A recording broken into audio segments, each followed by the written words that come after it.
Two massive creatures are locked in a fight to the death in the middle of the sea.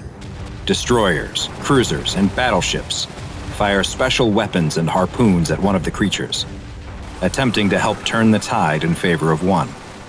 But they appear to have almost no effect on the gigantic monster. Hi, I'm DrBob, and this is SCP-3700, also known as the Tides of War.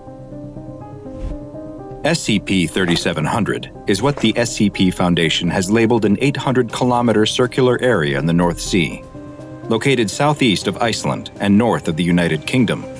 The circle contains the Faroe, Orkney, and Shetland Islands.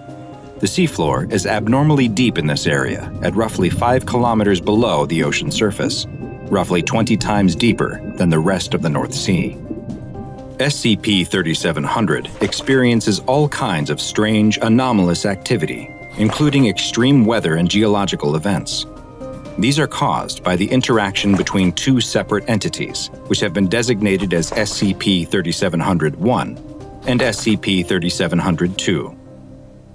SCP-3700-1 is an arthropod resembling the common lobster, except this crustacean is 6 kilometers long.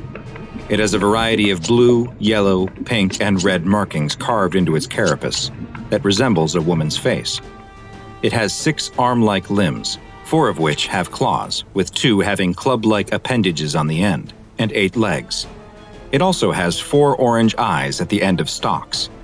3700-1's carapace shows significant damage, with many scars, cracks, and even some holes that reveal its soft inner tissue. It has several anomalous capabilities that it uses in its battle against SCP-3700-2.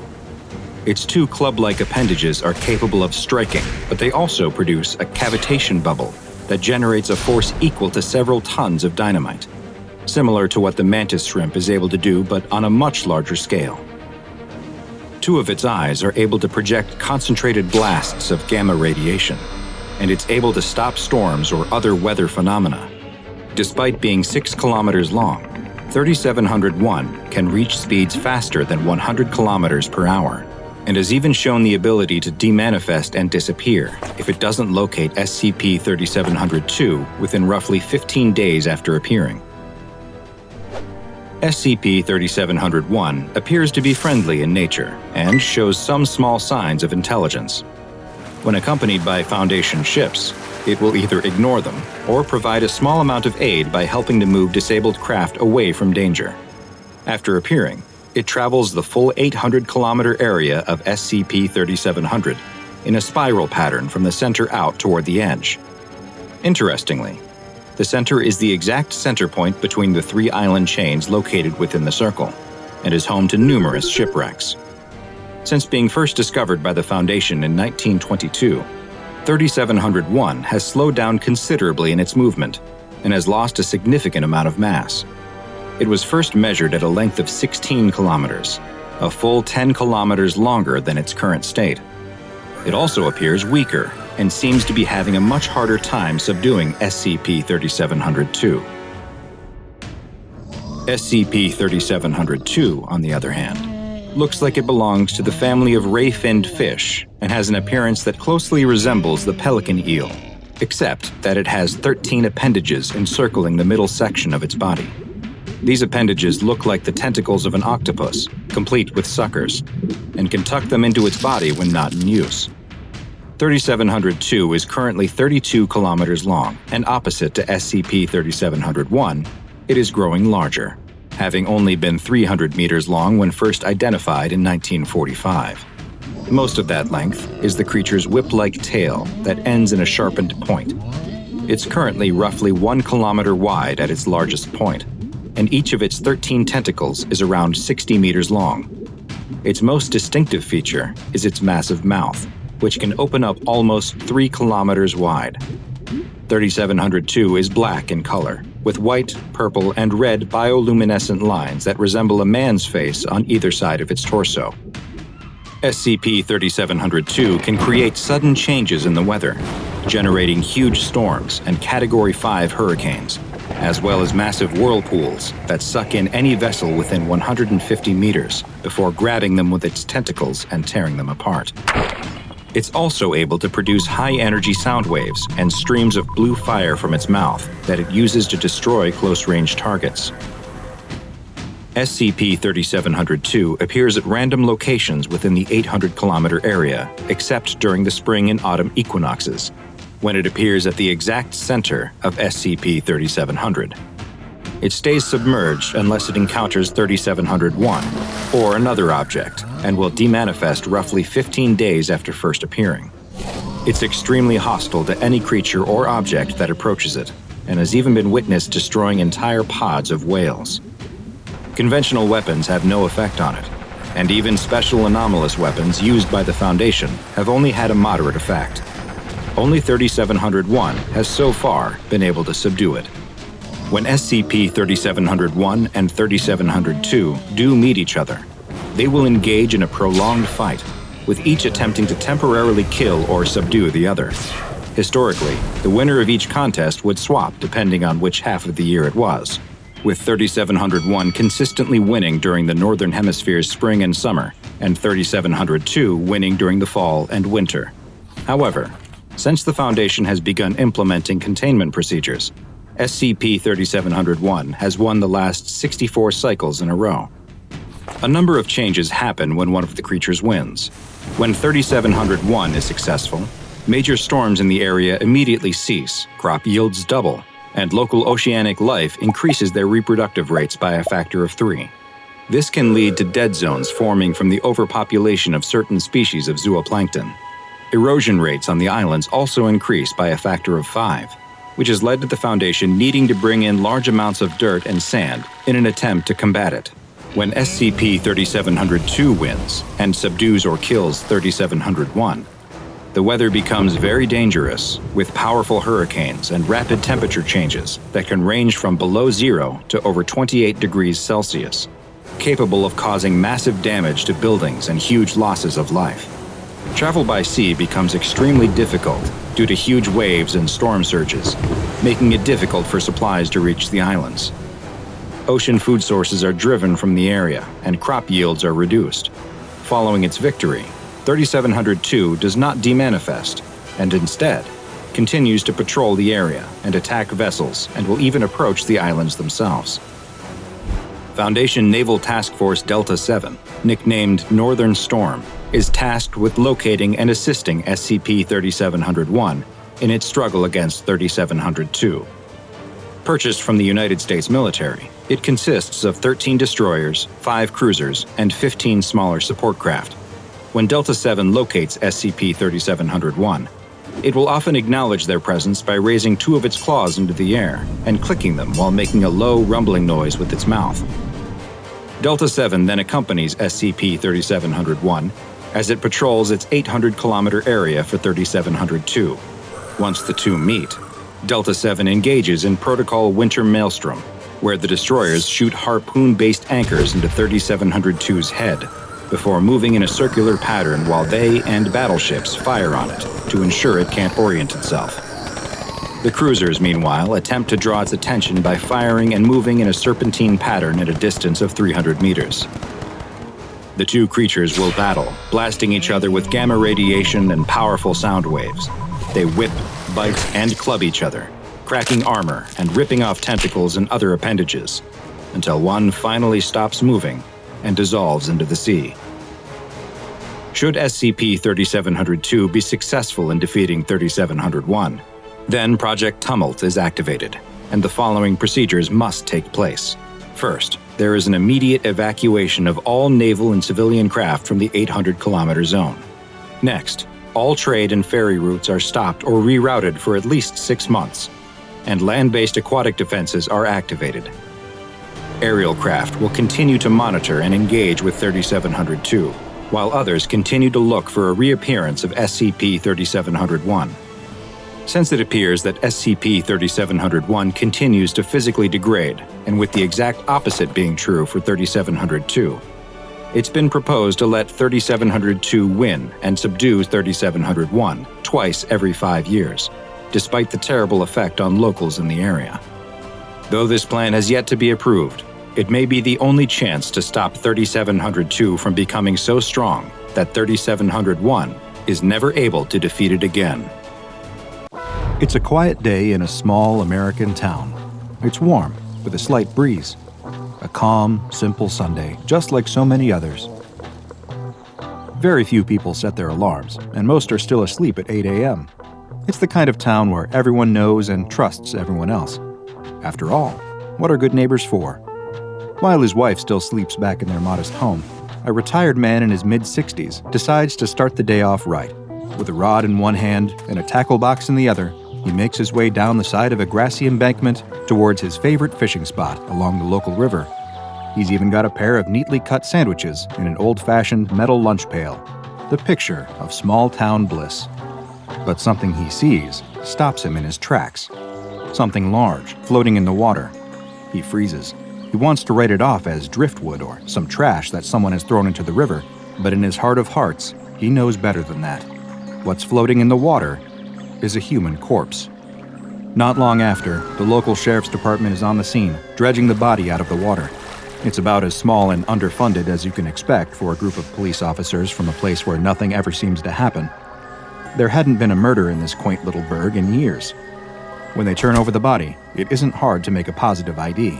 The pallid, water-bloated face of a well-known local man stares up at them with blank, dead eyes.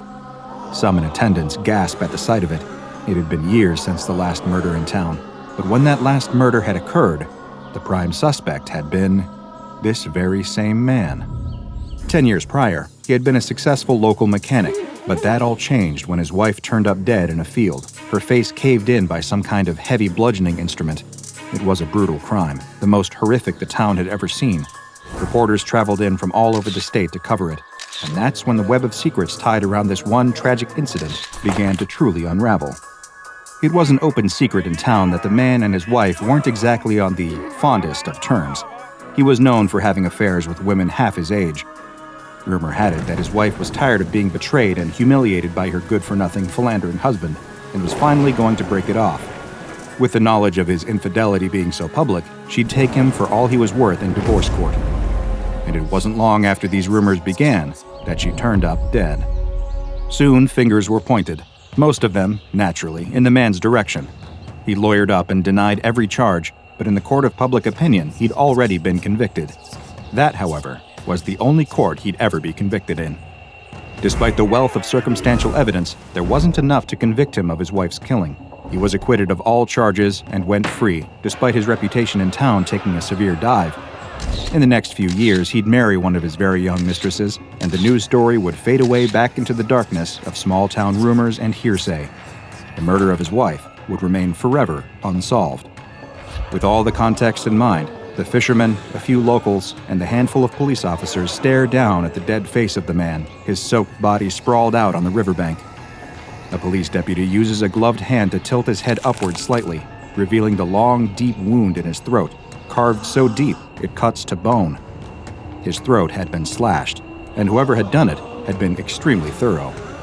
The identity of the victim had been confirmed, as had the method of murder. Only one question remained. Who murdered him? Hours later, across town, a man wakes up alone in bed after a long, refreshing sleep. His young wife of 5 years went downstairs a few hours before to do some chores and cook breakfast, leaving him to his rest. He rubs the sleep from his eyes and yawns. It's a sunny day outside. How wonderful. And he can smell breakfast cooking downstairs. He smiles, gets up, dresses, and makes his way down the stairs at a leisurely pace. He can hear his wife humming in the kitchen.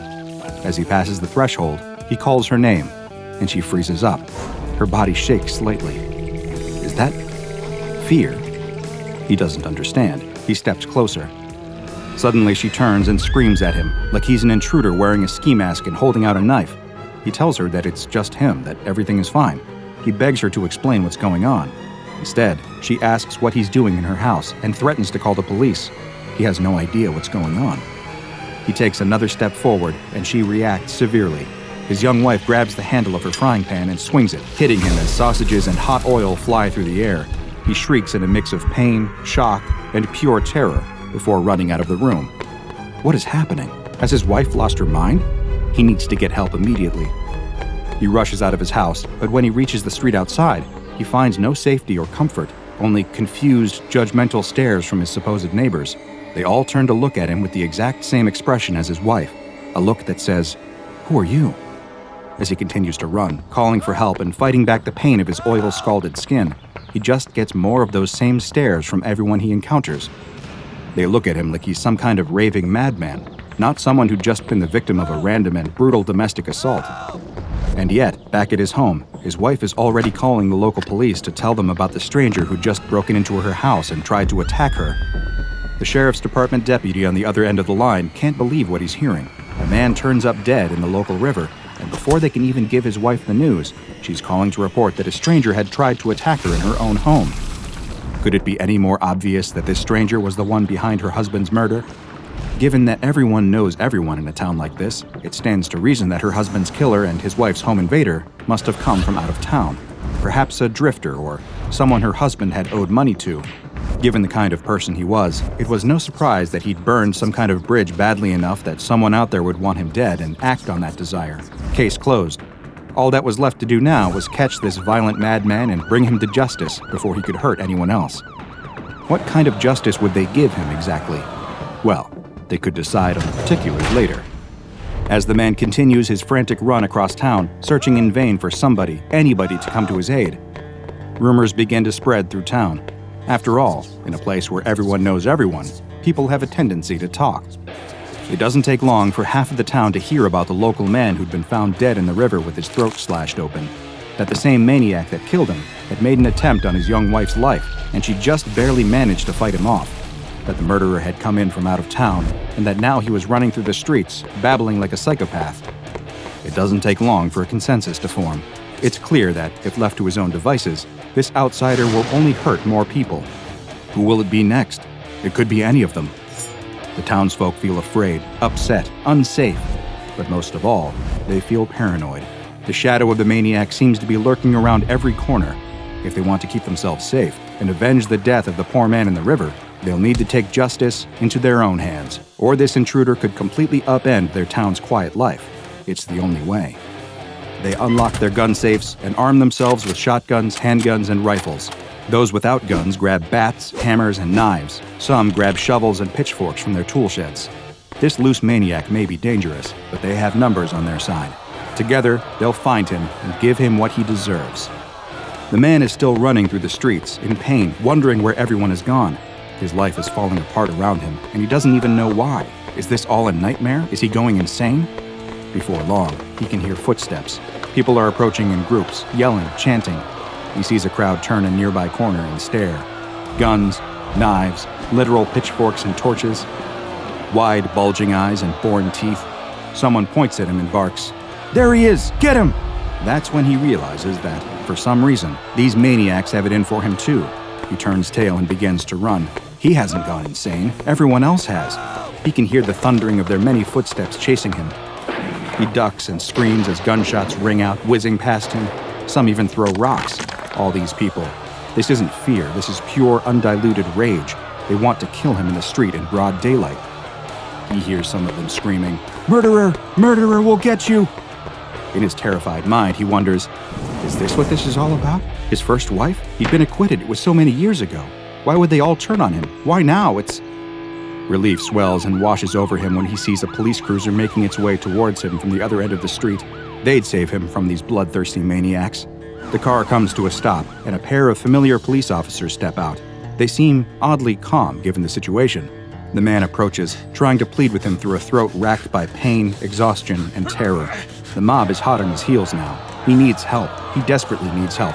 But as he tries to form the words, he gets a hard lesson in the fact that these police officers are the wrong people to come to for that. The one closest to him slides the baton out of his belt and strikes the man across the face. His face feels a sudden explosion of pain as his cheekbone shatters.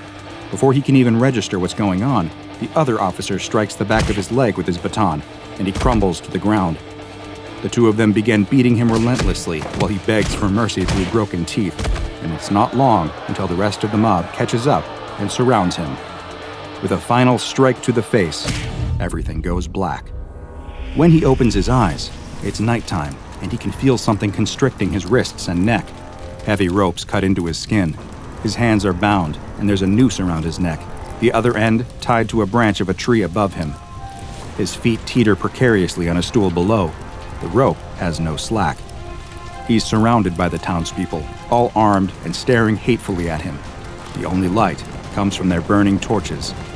The sheriff stands at the front of the crowd, his weeping wife standing next to him. With a stony face, he dictates that, for the crime of murder, he has been found guilty and is sentenced to hang by the neck until he is dead. His eyes widen one last time in pure panic as the sheriff holds up a photo of the dead man pulled from the river. What? No, there must be some kind of terrible mistake.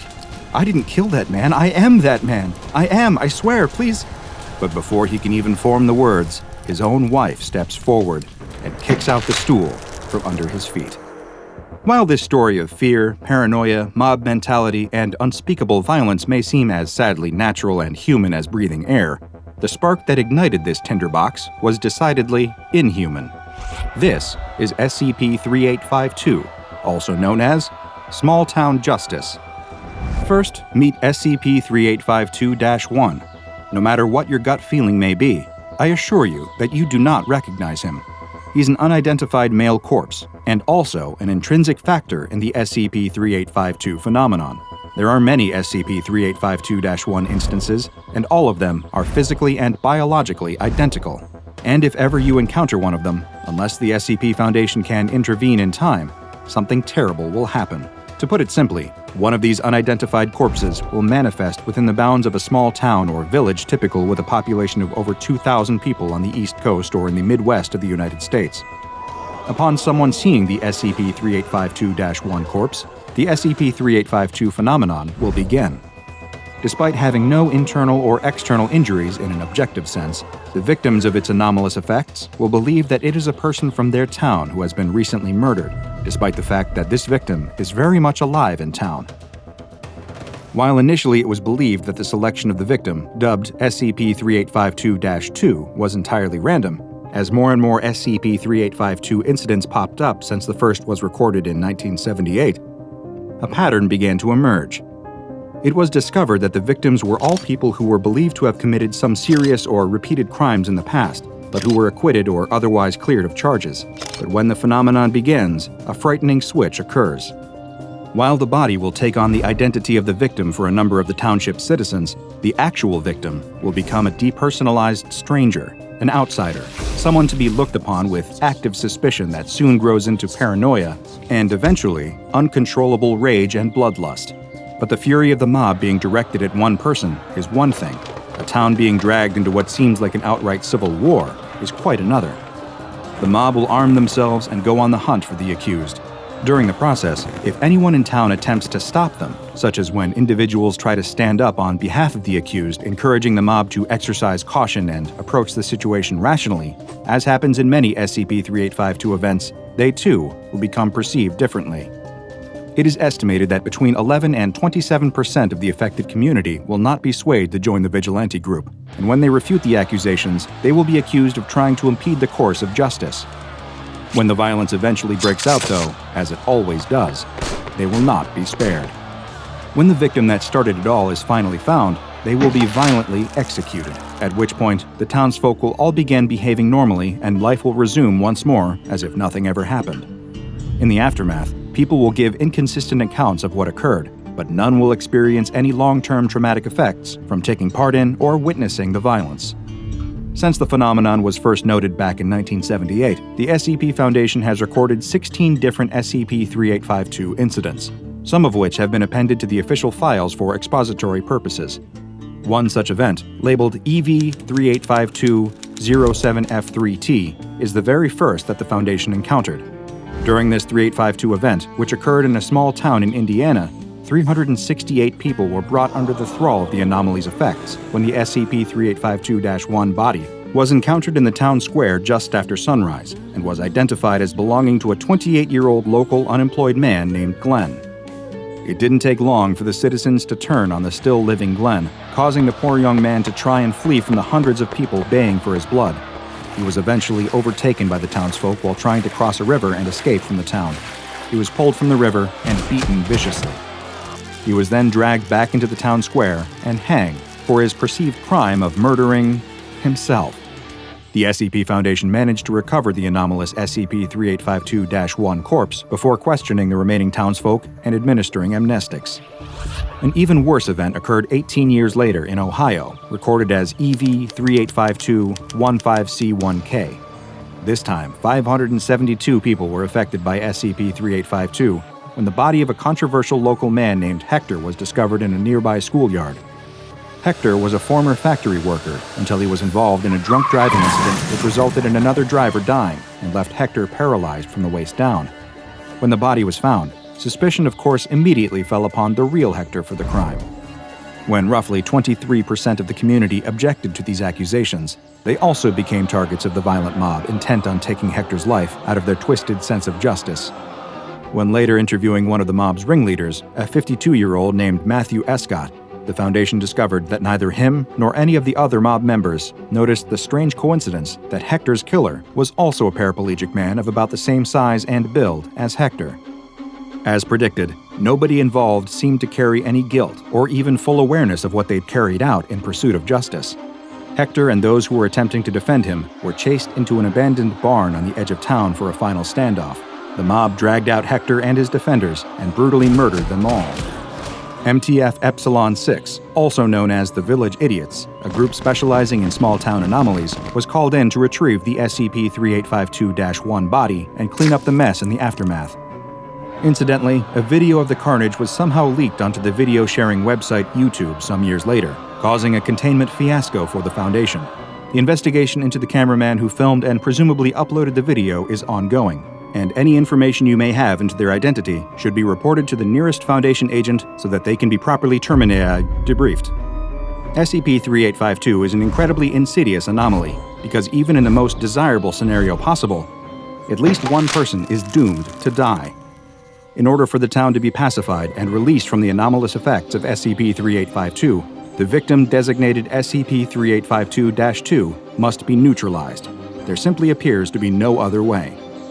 When the Village Idiots are dispatched to a town in the thrall of SCP-3852, they are under strict instructions to execute the SCP-3852-2 individual as quickly as possible and distribute amnestics in order to avoid any additional or unnecessary bloodshed before collecting the SCP-3852-1 body and bringing it back for containment with the others at a secure Foundation site. Naturally, the SCP Foundation remains on the lookout for strange, hostile activity arising in small towns, for fear that it could be another SCP-3852 incident unfolding.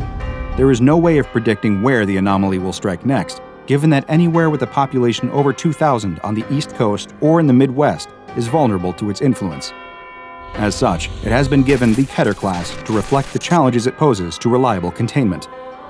The fact that SCP-3852 seems to attack people with some prior history of accused crime does nothing to narrow down this roster either. After all, every small town, no matter how idyllic, holds dark secrets.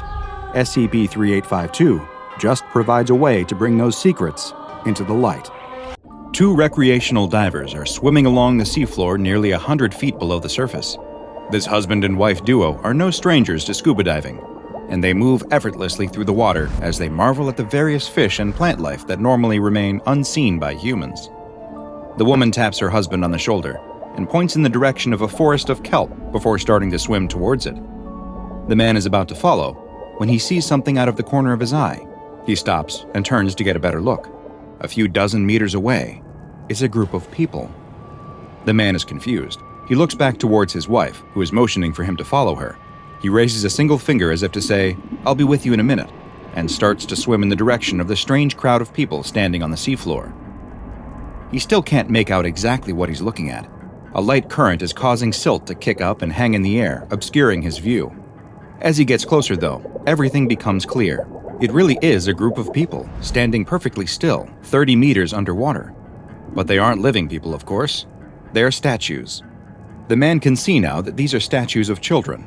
They are standing in a circle, facing outwards, and each one is holding hands with the statues next to them, forming an unbroken ring.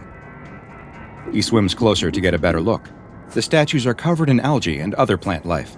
He doesn't know who or why someone would make this strange art piece, but whatever their reasons, it looks like it's been down here a long time. He swims around the circle and counts more than 20 in total, with each one looking to be unique. While the center of the circle of statues is empty, there's pieces of bricks and concrete scattered all around it.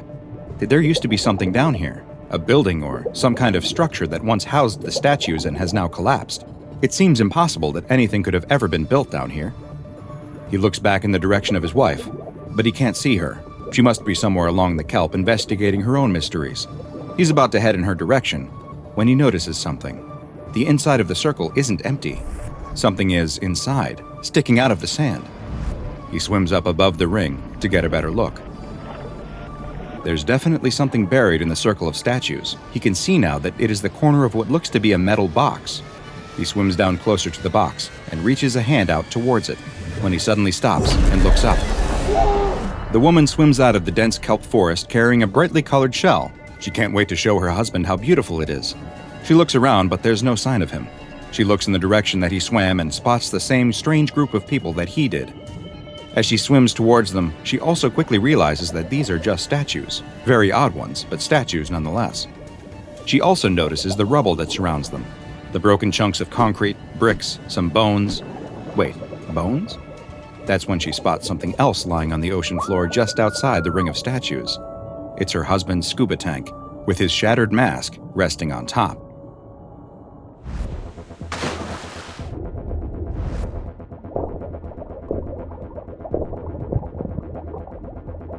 Hi, I'm Dr. Bob, and this is SCP-1451, also known as Sunken Children's Perimeter. SCP-1451 is the designation that has been given to an anomalous set of metal statues that possess very strange and deadly properties. The 26 statues, each of which is unique and have been given the designations SCP-1451-1 through 26, all resemble human children and range in height from 1.32 to 1.43 meters. They are located within an ocean inlet on the seafloor and are arranged in a circle facing outwards, with each holding hands with the ones next to it, forming an unbroken ring. These statues are anything but stationary, though, at least some of the time, and in fact, they have 3 distinct stages of motion, which the SCP Foundation refers to as Class 1 through 3 scenarios. The first, a Class 1 scenario, is the designation given when no movement is detected at all. This is the state that the statues appear to spend the majority of their time in. The designation will change to Class 2 when some slight movement of the statues is detected. In this state, they can be seen to slowly raise and lower their hands, while also subtly moving together in a counterclockwise direction. Bubbles have been observed coming from the statues' mouths during this scenario. SCP-1451 will be seen to behave this way when a large object comes near it, and it will often mean that the statues are preparing to transition into a Class 3 scenario. A Class 3 scenario will be triggered when a solid object that weighs more than 40 grams enters the center of the circle. When the object, whether it be a living one or not, enters this activation area, the statues will fully animate and turn their attention on the object with only one purpose: to destroy it. When the statues enter a Class 3 scenario, they exhibit incredible strength and agility. They appear to possess at least a rudimentary form of intelligence as well, as they have been seen utilizing teamwork and advanced tactics. Once the statues have been activated, they are relentless in the pursuit of their targets, stopping at nothing to neutralize them. Should you manage to make it out of the activation area, the statues will still continue to give chase, and in one case, they followed a target over a kilometer before finally overtaking it. Once they get their hands on a target, death and destruction are all but assured. They will rip and tear anything that enters their circle apart, be it man or machine, with their metallic hands. Once they have eliminated the object, the statues will then return to their Class 1 scenario position. Attempts to intercept the statues as they return to their activation area will lead to what the Foundation has dubbed a Class 3.5 scenario, during which they will destroy anyone or anything that tries to intervene or prevent them from reaching their destination. While SCP-1451 might seem to be one of the simpler anomalies in the SCP Foundation database, there may just be more to this story than first meets the eye. And in fact, the Sunken Children's Perimeter may not even be the first anomaly that was contained here. Those with Foundation Overseer level clearance have access to some rather interesting documents that help to fill in just what SCP-1451 might really be, and more importantly, what they're protecting. The documents include a manifest of the materials that were initially recovered from the area where SCP-1451 was discovered. These materials included roughly 20 kilograms of bricks, 4,000 kilograms of containment-grade concrete, the type normally used in SCP Foundation sites, and most interesting of all, a damaged Scranton box. For those unaware, Scranton boxes were the precursors to Dr. Scranton's much better-known reality anchors. These powerful devices are used to contain reality-warping anomalies and prevent them from bending the fabric of our universe to their whims. Dr. Scranton's initial research into the technology produced an early version that was used in the containment of anomalies, though we now know that the technology was flawed and could lead to failures in containment. In the case of SCP-1451, a document was partially recovered from the Scranton box that alludes to just such a failure.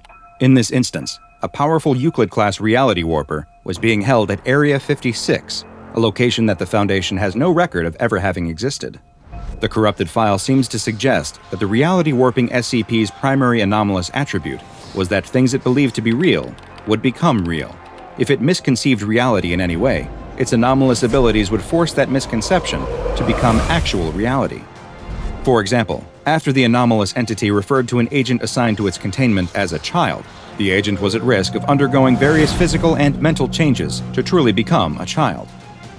It appears that the anomaly may have begun conflating various aspects of its containment, mixing up the concepts of containment itself. The metal of its cage, the concrete of its cell, the child agent involved with its containment, the SCP Foundation itself, they all became entangled within the reality-warping anomaly's mind and appear to have been jumbled together in such a way that led to the creation of SCP-1451, a group of metal children who are eternally on guard and destroy anything that tries to breach their perimeter. Just what happened to Area 56, the personnel who were stationed there, or the powerful reality-warping anomaly they contained, continues to be a mystery. SCP-1451 has been classified as Euclid and is considered to be effectively contained at its current location. A sphere of wire mesh netting has been erected around it in order to ensure that no objects enter its activation area, but in the event that an object does manage to enter the circle, the statues are to be remotely monitored, and no attempts whatsoever are to be made to try and rescue the person or object that triggered the Class 3 scenario. The storm wrenches the fishing vessel in half. The yawning sound of metal buckling and ripping can barely be heard over the explosive waves. Crew members pour out of the fragmented ship, washed away with the water, like ants fleeing a flooding nest. The deck lurches and tips upwards into the air. A wave crashes against it, almost knocking the sailor off the railing, but he clings on for dear life. Soaked through, shivering violently, and feeling the dreaded exhaustion creeping into his limbs, he looks around helplessly as his crewmates drown around him. Only one man remains on the deck with him, but the captain's usual steely confidence has gone. Behind the man's bushy beard and grizzled skin, the sailor sees a little boy scared out of his mind. The captain grabs the sailor by the scruff of the neck and hauls him close enough for them to shout over the sound of the seas around them. "I saw her!" The captain's rambling and ranting, repeating himself and gesticulating wildly at the seas around them. "A naiad! I saw her in the water this morning. Our voyage was cursed from the start. We should never have left port. She's in the water now, she..." A colossal wave throws what is left of the boat through the air. The railing slips through the sailor's fingers as he flies high between the waves. For a moment, the world stands still. It's like he's a gull hovering in place, surveying the carnage beneath him. And there in the water, what looks like. But the world isn't standing still. He hurtles back towards the ocean and slams into it, hard enough to knock the air clean out of his lungs. Icy water tugs at him, pulling him downwards, deeper and deeper, colder and colder. Like arms wrapping around him, dragging him. The sailor wakes with a start. Water laps at his face. What were once hulking waves are now little more than ripples. He spits out a mouthful of sand and shakes his head. His body's trembling violently from the cold, but the warm glow of the sun on his back is already doing its best to help him. How on earth had he survived that? There are groans all around him. Dotted along the beach are his fellow fishermen. He hasn't got the energy to count them, but it doesn't look like all of them. Just ahead of him, further up the beach, sits the captain. Rocking back and forth, trembling, the captain noiselessly points a finger out to sea. Using what little energy he has left, the sailor rolls onto his back to see the silhouette of a woman standing there on the water. No, not a silhouette. The morning sunlight is shining straight through her, as if she's made of nothing but water. She steps delicately across the surface of the water, walking towards the coughing fishermen who have all seen her by now. There's a delicacy to how she walks, tiptoeing gently on the rippling water as if scared of disturbing it even slightly. The light dances and glitters on her skin like it does across the ocean. No, not skin. She really is made of water. Every inch of her is composed entirely of what looks like the purest, cleanest water the sailor has ever seen. Was it her? The arms that he felt dragging him through the water? Did she save him? Did she save all of them? The water nymph waits with the men until the ambulances arrive. She walks across the sand going between them. Every few minutes, she dips her toes back in the sea and takes what looks like a deep breath, even though she has no lungs to fill. Then she's back amongst them, offering noiseless comfort. There's an old abandoned house just up from the beach, what looks like the mansion of a former millionaire. In apparent fascination, the nymph keeps going over to examine the ornate fountain in the courtyard. Even in a state of disrepair, the fountain is stunning. She lowers herself gently into the water and disappears under the surface, just as the first ambulance rounds the corner. As the paramedics wrap the foil blanket around the sailor and walk him to the vehicle, he catches the nymph poking her head out of the surface of the fountain's water. He's not the only one to see. Tucked just out of sight near the tree line is a nondescript black sedan with a group of men sitting inside. One of them takes a photograph of the water woman in the fountain, while another talks urgently over the phone. The sailor has barely been in the back of the ambulance for 2 minutes before one of the men from the car approaches him. The man holds an expensive-looking watch in his hand. "Excuse me, sir, does this belong to you?" The sailor sits up suspiciously. He's about to open his mouth to refute the man when the needle penetrates his thigh and the amnestic fills his bloodstream. By the time the sailor arrives at the hospital, all his memories of the previous 24 hours have slipped away into the abyss. The containment team is at work in less than 6 hours, while a group of agents, dressed in scrubs, follow the ambulances to the hospital to ensure all accounts of the ship's crash have been entirely erased. Another team sets to work, cordoning off the beach. A tourist family, excited about their day at the beach, argue with the disguised agents cordoning off the road. "I'm sorry, ma'am, but there's nothing we can do. A shark sighting is a shark sighting. We just can't risk it today." Meanwhile, a steady stream of construction vehicles rumbles past, followed by a large Home Depot truck. They all pull up outside the mansion, where a team of agents has the fountain surrounded. Tasers and cattle prods at the ready, they grip their weapons at even the slightest ripple of water. Excavators get to work quickly, drilling at the ground around the fountain and cracking through the paving stones. And before anyone nearby has any clue of what's happening, the fountain has been removed, loaded into the back of the watertight fake Home Depot truck, and has disappeared over the horizon.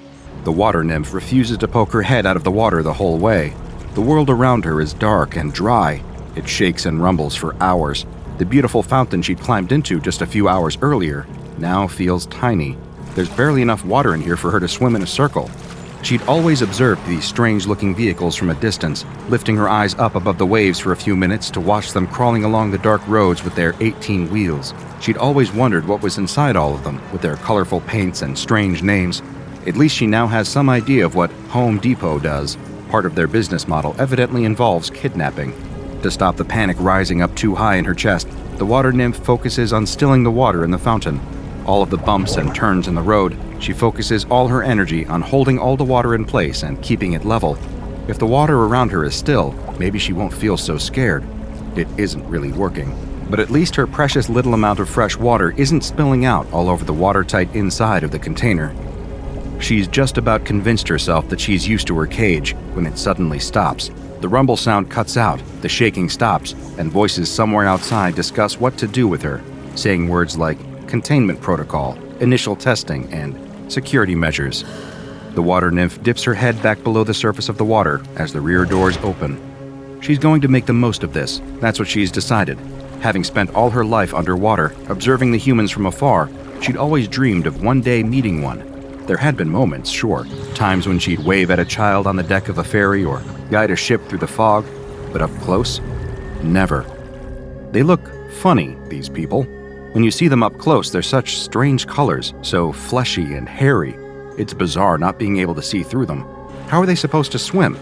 These humans in particular are even more strange than the others.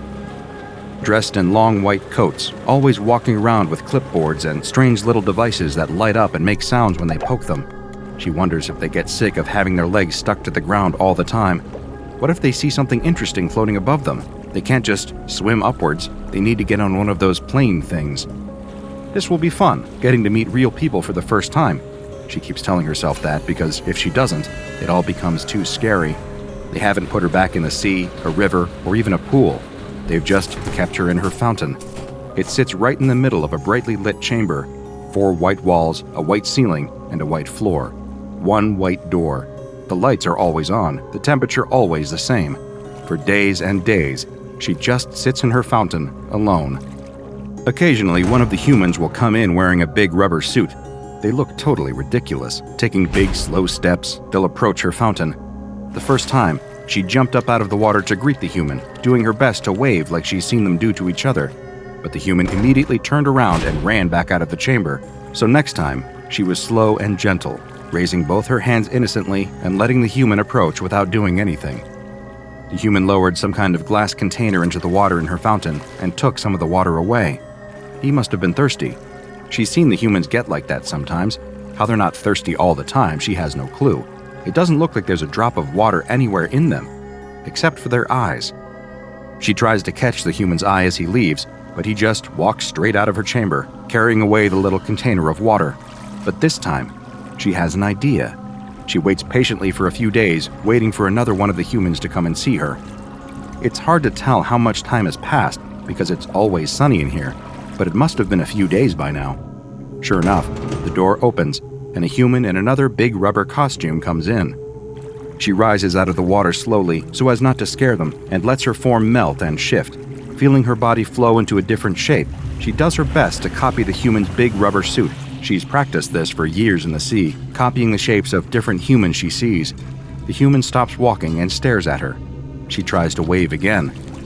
The human waves back. Success! For almost a minute, they stand there waving at each other. She knows this is longer than most humans would wave at each other, but it's just so exciting she can't help herself. Maybe this will be her first friend. Imagine that, having a human friend. The human takes a hesitant step towards her. This is her chance. Lifting herself up and out of the water, the nymph steps out of her fountain for the first time. She pauses, careful not to spook the human. They do scare very easily, but this time, he stays. Better than that, he takes another step towards her, then another until they're within touching distance. She can feel the water beating in her chest, pumping excitedly through her body. The human has another one of those glass containers in its hand. It raises the container up slowly for her to look at. She leans in to see why this strange little creature is showing her a piece of glass. She's seen these 1,000 times before in the seas. There's glass and plastic everywhere for her to look at. What's so special about this one? The human takes a swipe at her. The glass container strikes the side of her head and extracts a chunk of water. She staggers away, hands raised in fear. What had she done wrong? Why did the human do that to her? She feels faint. Her head swims and not in the usual pleasant way. Her body works hard to redistribute all the water around her body, rebuilding that part of herself in a split second, but it doesn't stop the pain or the sudden wave of tiredness. She stumbles back into the fountain and plunges beneath the surface, letting the water merge with her body again. But the surface of the fountain isn't still. It trembles and shakes as she lies at the bottom in fear. Why had the human done that to her? By the time she has the courage to peek out of the water again, the human is gone. The lights in the ceiling seem brighter than ever. The next day is the first time she really misses the sea. She would race from coast to coast, feeling herself getting dragged along in the ocean gyres as she flowed between continents. She would study the rainbow colors of the Great Barrier Reef before catching a current to Venice or Jamaica. She'd hug the bottom of cruise ships and dance in and out of the propellers on the backs of cargo ships. But here, in her cell, all she can do is swim around her fountain, round and round in circles. That is, until the humans return. 3 of them come into her room, each carrying strange long objects. She's not sure she's seen those things before and is desperate for a closer look. But after what happened with the glass the other day, it doesn't seem like a good idea. She still hasn't worked out what she did wrong there, but clearly the human was not happy with her for some reason. Best to be very gentle with them for the time being, until they're proper friends. The 3 humans have a box with them, full of water. She's so excited to see it, she leaps straight out of the fountain before realizing she needs to be careful. Patiently as she can, she approaches the box and touches it. The humans nod encouragingly. Her excitement overwhelms her, and she dives right in. It feels so good to have fresh water to explore, even if it's just a small tank. She barely even notices as they close the lid on her and wheel her into a different room. A glass wall lines the edge of this new chamber. Funny little humans in white coats stand behind it, making notes. She climbs out of her little tank and waves at them. It's a smaller room than her normal one. Why have they brought her in here? A slamming noise behind her makes her jump, and she spins around to see the 3 humans have wheeled away her little tanks on wheels, leaving her alone in the room. She looks around with a little anxiety. There's nowhere to swim in here. Have they made a mistake? She can't be here without water. Doing her best to copy human movements, she tries to mime to the people behind the glass that she needs her water. They don't seem to understand her, just start scribbling even more things on their clipboards. It's warm in here. Warm and dry. This isn't good. In no time at all, she can feel herself drying out. An hour goes by, then another. She's never been out of the water for this long. What are they doing? Don't they understand what she is? Her head starts to feel faint. She slumps down on the floor and turns herself into a ball. Shaped like this, hopefully, she won't be evaporating so fast. Then they'll give her the water back. For hours she sits in a ball, waiting, until mercifully, her little tank on wheels returns and she's taken back to her fountain. They do the same to her the next day and the day after that, starving her for hours, then returning her to her fountain. They top up the water in it occasionally, but other than that, they don't seem to be doing anything nice for her at all. Are they doing this on purpose? Surely not. She's their friend. She's being kind, doing all of their weird games even when she doesn't want to. Humans aren't cruel, they wouldn't do that to her. But then she finds herself in a different situation entirely. They do the same as they've been doing for the previous few days, wheeling her into the testing chamber and making her stand there on her own. But it's colder today, much colder. She tries to explain to them through the glass, rubbing her shoulders and shivering, but they just keep making their notes. This isn't good. She can't stand the cold. It's not good for her. Painful crystals start forming on the surface of her skin, stabbing into her and solidifying her body. She cries out noiselessly, but the humans keep going until she feels herself losing consciousness. Weeks go by, and with each experiment they do, the water nymph worries more and more that these humans aren't really her friends. They've started giving her mazes, complex plastic structures that she gets forced unceremoniously into, where she has to swim through various pipes and tubes until she can push a button on the other side. At first, she was expecting a prize. Maybe this is why they had her kept here for so long. They needed help solving these puzzles, and their fleshy bodies couldn't fit through the tubes. But nothing happens when she presses the button. They just pull a plug and drain her out of the bottom. Today, she's had enough. When are they going to put her back in the ocean? She's just going to wait here at the start of the maze until they tell her. It's only fair. The water in her chest leaps for joy as a human enters the test chamber and approaches her. She raises out of the water and waves to greet him, just as he lifts the long, strange device in his hand and jabs it into her chest. The electricity shoots all through her body and sets her mind ablaze. It takes all her strength not to burst into 1,000 droplets. Convulsing and crying, she falls backwards into the maze. The human brandishes the weapon at her again. She has nowhere to go but into the maze. She solves it in a split second, but as she presses the button, she feels a sinking feeling settling over her. What if they don't want to let her out? It's all her fault. What was she thinking? Her one shot at making friends, and she'd blown it. She sits crying in her fountain, feeling her tears flow into the water around her and back into her body. It was the acid. She hates acid, and always has. She'd swam near a factory once and got a dose of it. It hurt, more than anything she'd ever felt before. It would flow into her chest and sit there, burning and burning. She can still feel it now. So when the humans in the rubber suits had poured some into her fountains, she'd lost her temper, slamming into them with all her force. For months, they've been hurting her, jabbing her and exhausting her. But they're her friends, right? And you shouldn't hurt your friends. You definitely shouldn't kill your friends. Shouldn't rip open their rubber suits and force yourself down their throats, drowning them in their own bodies. Her fountain's red with blood and burns from the acid. And it's all her fault. What had she done wrong to make them treat her like this? Why couldn't they just be friends? After a few weeks, a group of humans come in and clean up the mess, refilling her fountain with clean water. She doesn't lift her head above the surface. They install a pipe above her fountain that drip feeds water onto her. Drip, drip, drip. And just like that, she's no longer seen as human. Drip, drip, drip. The lights burn white. The door stays closed. Drip, drip, drip. The water nymph sits in her fountain. Drip, drip, drip. After a year, she stops crying. A year after that, she gives up on thinking, too. 3 years of near silence pass, with only the sound of dripping water from the pipe, until the door to her chamber opens. Something flutters in her chest. She lifts her head out of the water. A friend? A teenaged boy and girl are sitting on surfboards, gently bobbing up and down in the calm ocean water. This surfing trip didn't turn out nearly as exciting as they had hoped it would. So with no waves in sight and the pair growing bored, they decide to head back to shore. Just as they're about to start paddling back, though, the girl gives one last look and spots the water swelling in the distance.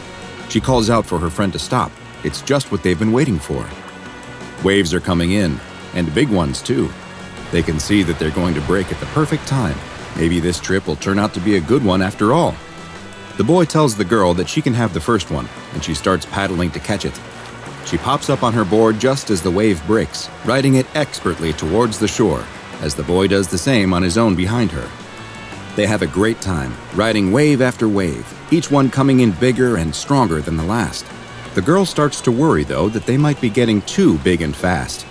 As the girl finishes surfing another perfect wave, she looks back at the boy just in time to see him wipe out on an especially tall one.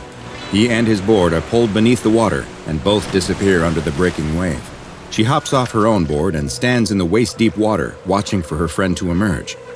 But he doesn't. She scans the horizon and calls out for him, but there's no sign of her friend. She's getting worried. He should have surfaced by now. She doesn't see any sign of him or his board. What's going on? Boo! The girl jumps with fright and turns around. The boy is standing behind her. But how did he get there? He tells her that the last wave was a crazy one that must have pulled him and his board under the water towards her. He's never experienced anything quite like it, but he's fine now. There's nothing to worry about. The girl, still trying to catch her breath from the fright, gives him a playful punch on the arm and recommends that they call it a day. The waves are getting stronger, and if he was pulled under once, then who knows what would happen if one of them wiped out on an even bigger one. Besides, the boy looks like he might have hurt himself, and the girl points at a small cut on his arm that's starting to bleed. The boy tells her that it's only a scratch, and insists on catching one more wave before they head home. He doesn't want to miss this opportunity to ride these great waves when they have the whole ocean to themselves. He tells her that she can head back if she wants, but he's going out one more time. The boy starts to paddle back out, and the girl reluctantly follows him. As they wait to catch a wave, she tells him that this time he can go first. She's not going to let him scare her again. The boy promises no more surprises and goes to catch another wave.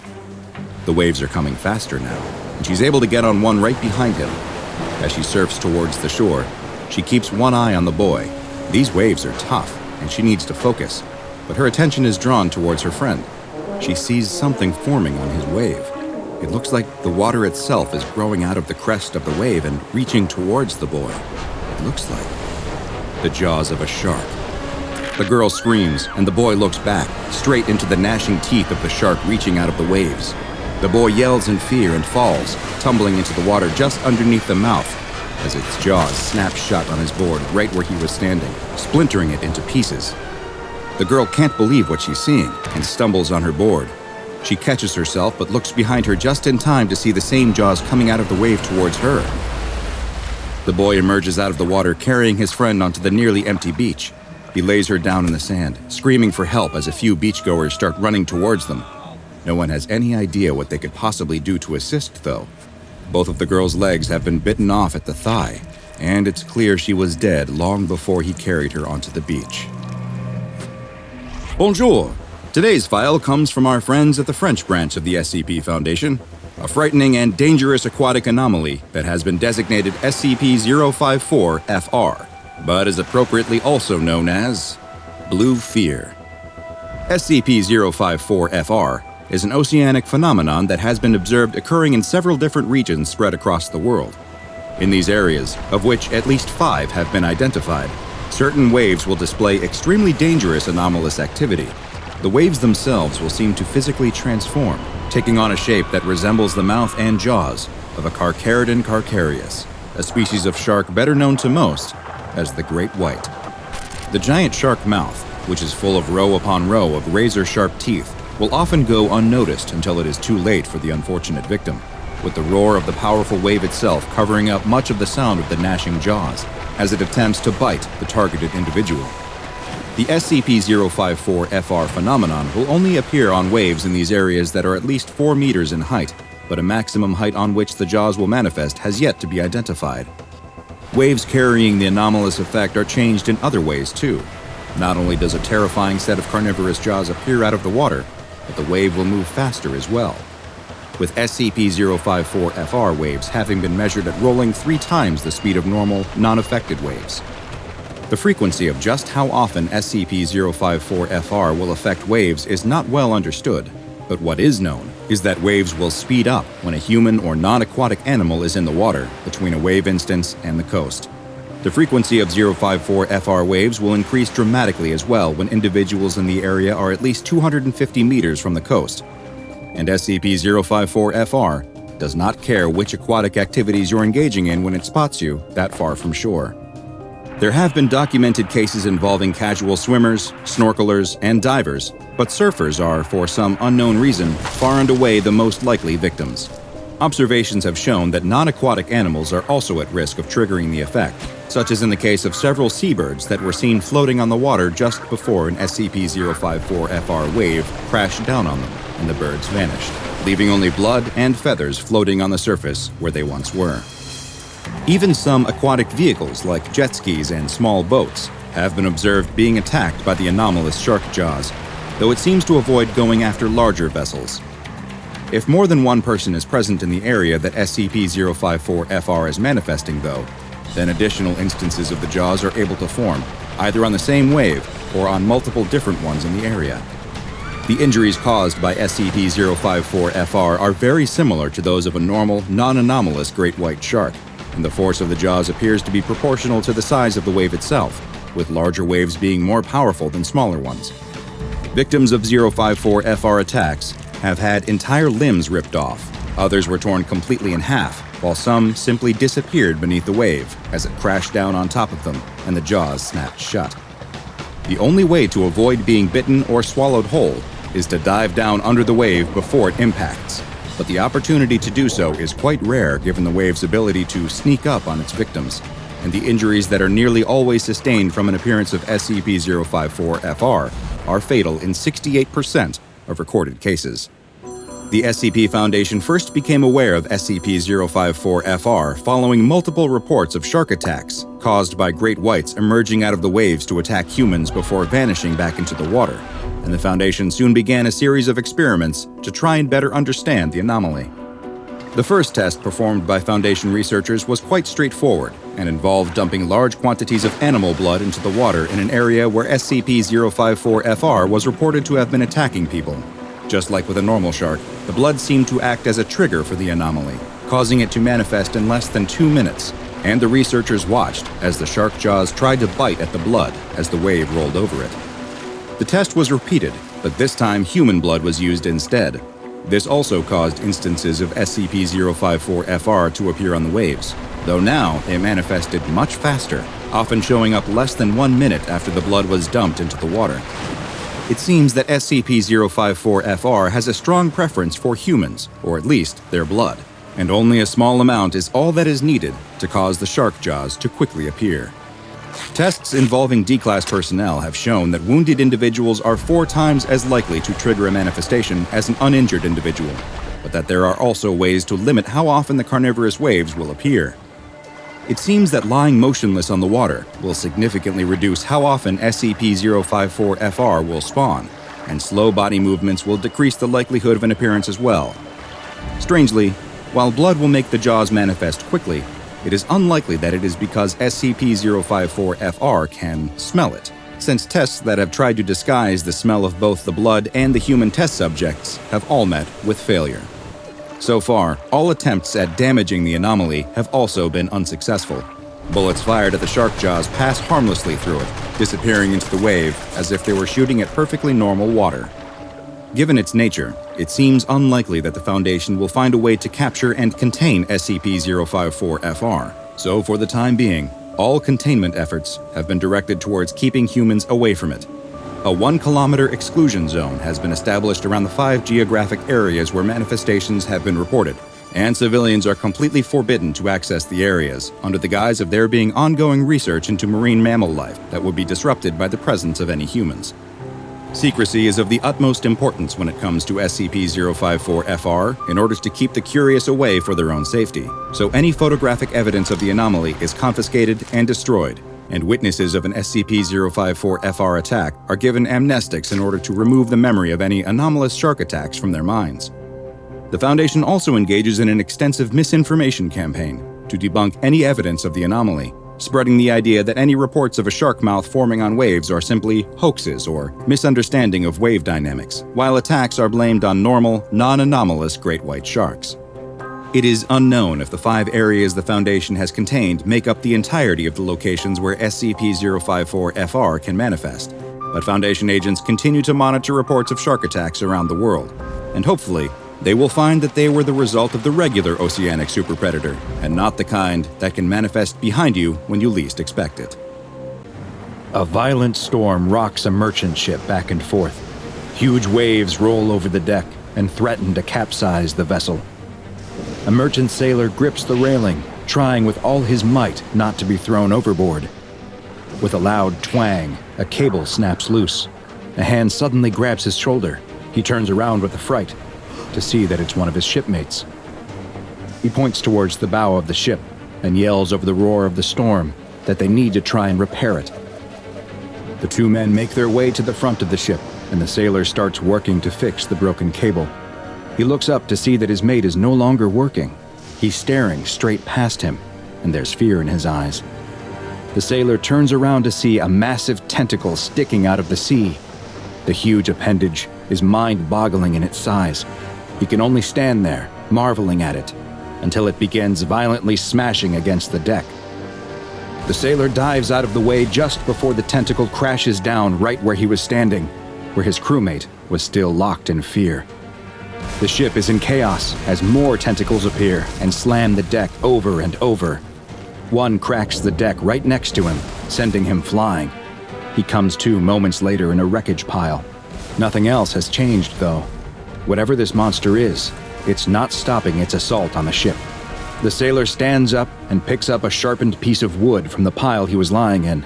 He runs over to the nearest tentacle and thrusts the sharpened stick into its flesh. There's a mighty roar from the sea, and the tentacles stop their onslaught. They go limp before sliding into the sea. The sailor looks around at the carnage that's been wrought.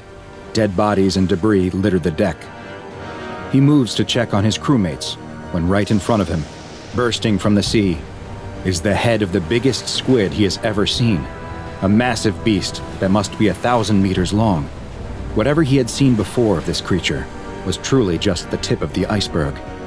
With another roar, the creature lifts up out of the water and wraps its arms around the ship. The sailor only has time to duck down and close his eyes before the entire ship is pulled down beneath the waves. With a gasp, the sailor breaks the surface, screaming and gulping for air. He's alone now, treading water in the middle of the ocean during a storm, but not for long. The squid reappears, its head slowly rising out of the water just in front of him. Its head, the size of a house, has 2 giant, uncaring black eyes that seem to both see him and not. It extends a tentacle toward him as it leans back in the water, exposing its huge beaked mouth. It wraps its powerful arms around him and starts to pull him towards it, when suddenly, there's an explosion. The squid has been struck by something. Both the sailor and the creature turn to see the most incredible thing. A battleship is coming towards them, slowly rising out of the ocean as if it were somehow submerged, and it's firing on the creature. The squid drops him and starts heading towards the ship. This is going to be a battle for the ages. While this sailor had no idea what he was witnessing, the SCP Foundation was all too familiar. This was yet another incident of SCP-2846, also known as the Squid and the Sailor. But first, a quick personal request from me. I need your help to spread the word about the lesser-known anomalies in the SCP Foundation's archives. The best thing you can do to help me is subscribe, turn on notifications, and then go tell your friends to do the same. This is a huge help and will let me bring you more and more SCP anomalies. Now back to our file. SCP-2846 is the name given to a set of phenomena that occur in the Gulf Atlantic region. These phenomena consist of interactions between two entities, known as SCP-2846-A and SCP-2846-B.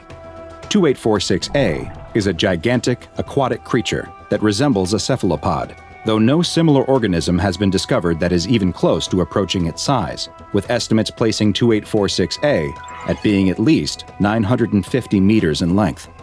This creature appears in areas of deep water during storms and will attack civilian vessels, especially cruise ships and merchant vessels. These attacks are sporadic and follow no known patterns other than that they take place during inclement weather. They are sudden and without warning, and will nearly always result in the complete destruction of the targeted vessel if they're not intercepted. Attempting to stop these attacks is SCP-2846-B, a large seafaring vessel that in its current form resembles a Pennsylvania-class super dreadnought battleship, though it appears hazy in photos and videos, as if translucent, and eyewitness observers have described the ship as looking vaporous. Just like SCP-2846-A, this ship will appear from deep water, surfacing near the site of a 2846-A event. The vessel will fire on the creature, drawing its attention, and the two will then engage in a heated battle. The two will continue fighting until SCP-2846-A is rendered immobile or completely incapacitated, after which it will sink down into the sea. Following its victory, the ship too will then submerge and disappear beneath the waves. SCP-2846-A is believed to have existed for thousands of years, and maybe even older than that.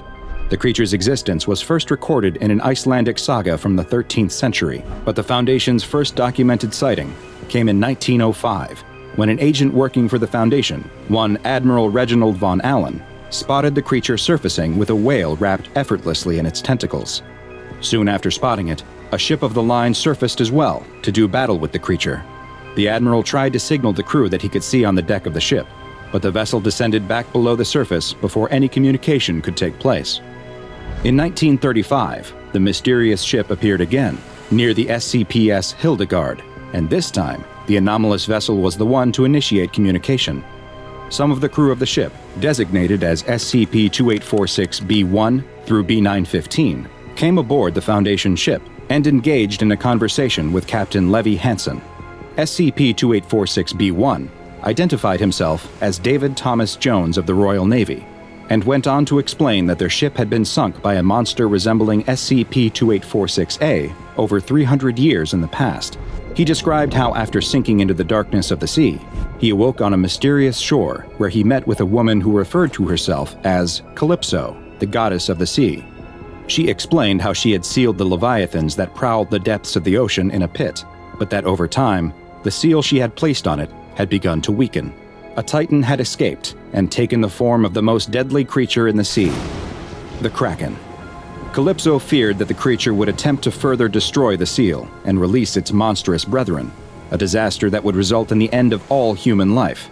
She requested that Jones pursue the creature along with his crew for as long as needed, and in return, they would be granted immortality. Jones agreed, and his endless battle against the anomaly began that day. The reason he had now come aboard a Foundation ship was directly related to this task. SCP-2846-A had grown more powerful over the years, larger and bolder too. He and his men couldn't die, but many more would if they were no longer able to subdue the beast. He needed something from the SCP Foundation. He needed a bigger boat. Following this conversation, and seeing the value in allowing Jones and his crew to continue their mission, the Foundation commandeered a newly built Pennsylvania-class super dreadnought battleship from the U.S. Navy, the USS Montana. The ship was sunk 15 kilometers from a Foundation naval facility in Cuba. 30 hours later, the ship surfaced from the sea, though it was now more heavily armed than the USS Montana had been.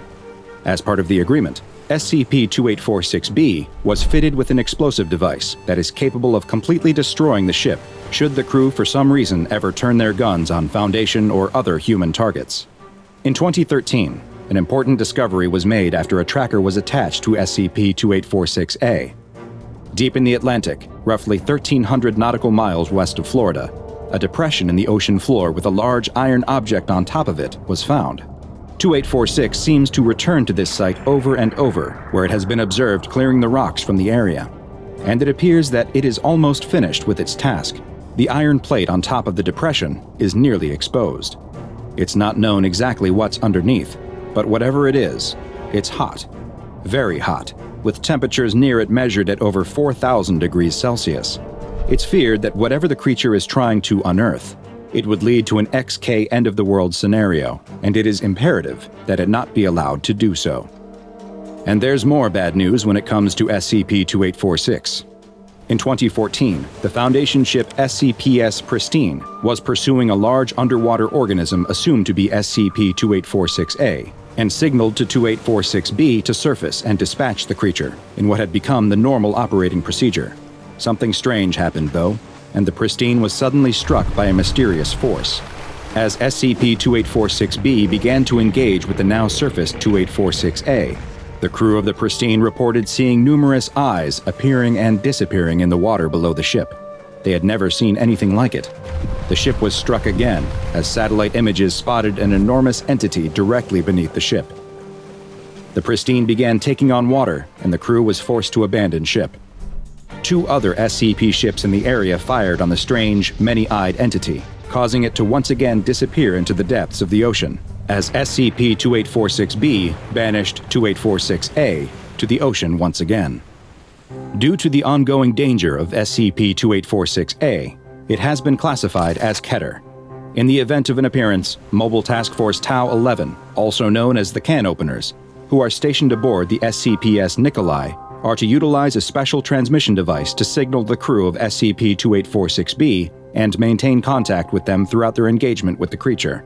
Tau-11's primary mission is to minimize civilian exposure to the anomaly, and any non-Foundation ships that come in contact with either 2846 entity are to be moved from the area, and all aboard the craft are to be given Class C amnestics. The SCPS Nikolai's captain has been given permission to fire on SCP-2846-A to assist in the fight, and should 2846-B turn hostile for any reason, the explosive device on board is to be detonated. It is still unknown just what the entity that attacked and destroyed the SCPS Pristine was, but the ease with which it dispensed of the vessel has many in the Foundation worried that SCP-2846-A has already been able to release one of its brethren from its prison, and at this point, stopping them may no longer be an option. Something dark and impossibly huge moves beneath the surface of the water. A woman in a kayak paddles across the surface of a lake, following behind a few other kayakers. She starts to fall behind and paddles faster to keep up. For some reason, she's growing noticeably more and more anxious as she paddles. She keeps glancing down at the water, eyes wide, sweat beading on her forehead. We can't see what she sees, but something down there is terrifying her. She paddles faster, faster, faster, and doesn't see the rock up ahead. She hits it, her kayak tipping over, dumping her into the water. She splashes frantically, trying to tip the kayak back over and climb to safety. But just as she's about to grab hold of the edge of the boat, something unseen yanks her down into the water, out of sight.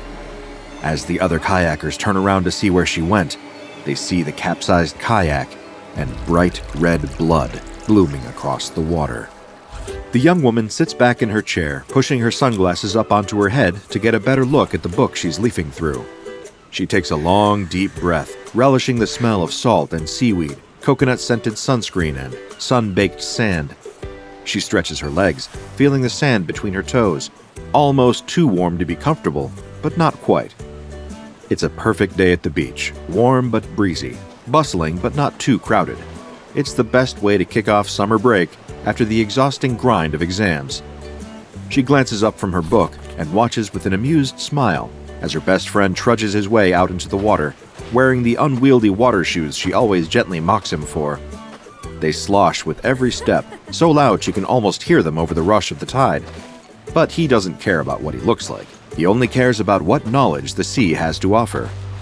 He's an ecology major with plans to become a marine biologist and uncover the mysteries of the deep, so it's a given that he's taking the first opportunity to poke around in the water. As an English literature major herself, the young woman will stick to the dry, sunny beach chair, the book, and an ice-cold lemonade. Even though the two are opposites in many ways, they've always gotten along, ever since they first met during freshman orientation. He teaches her about sharks, she teaches him about postmodernist fiction, and they both broaden their horizons. It works. Why question it too much? She got a bit lost in the reminiscence, watching her friend in his natural element, but the heat is starting to get to her, and she could use a little refreshment. She reaches for her drink, taking a sip, and glances back out at the water. Wait, where'd he go? He was right there. But all of a sudden, she can't spot him anymore. She's getting ready to call out his name when she sees a hand break the surface of the water, followed by another hand, both splashing wildly. Her best friend emerges, paddling, gasping for air. Her stomach drops with the sudden realization that something is terribly wrong. He starts to scream, but the sound is swallowed when he's pulled back under the water once more. She calls out for help, signals the lifeguard, but by the time help reaches him, her friend is gone. Not dead, not a body floating on the waves, just vanished. The only thing left of him is a dark bloom of blood, visible even from the shore. All at once, the picture-perfect day at the beach is cut short by tragedy, and the young woman falls to her knees in despair, barely even feeling a thing as the tide rushes in around her. In the days that follow, she can't fathom doing any of her original summer vacation plans. The two of them were supposed to be enjoying the break together, but instead, he's gone, and she doesn't even have a body for the funeral. She can't stop replaying the moment over and over in her mind. One moment, he was absolutely fine, enjoying a swim and looking for different wildlife, and the next, he was drowning, screaming. What could have been responsible for a sudden disappearance like that? At first, she assumed it must have been a shark attack, in spite of all her friends' efforts to persuade her that sharks were nothing to be afraid of. "There's no such thing as shark-infested waters," he often repeated. "We infest the waters. They just live there."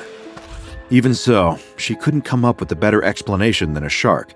But when she brought up the idea to the lifeguard on duty, he insisted that it couldn't have been a shark. There hadn't been any spotted in the area, not during the day and that close to shore. Besides, and he put this as delicately as he possibly could, if a shark had gotten a hold of her friend, there would have been some pieces to find. With no body, no answers, and no closure, she spends her days clearing out his room in the campus apartment they shared. Going through his things, sorting out what to send back to his family, what to donate, what to keep. It helps her feel close to him, even though he's gone. And if she's being completely honest with herself, part of her is still clinging to the hope that she might find some sort of explanation here.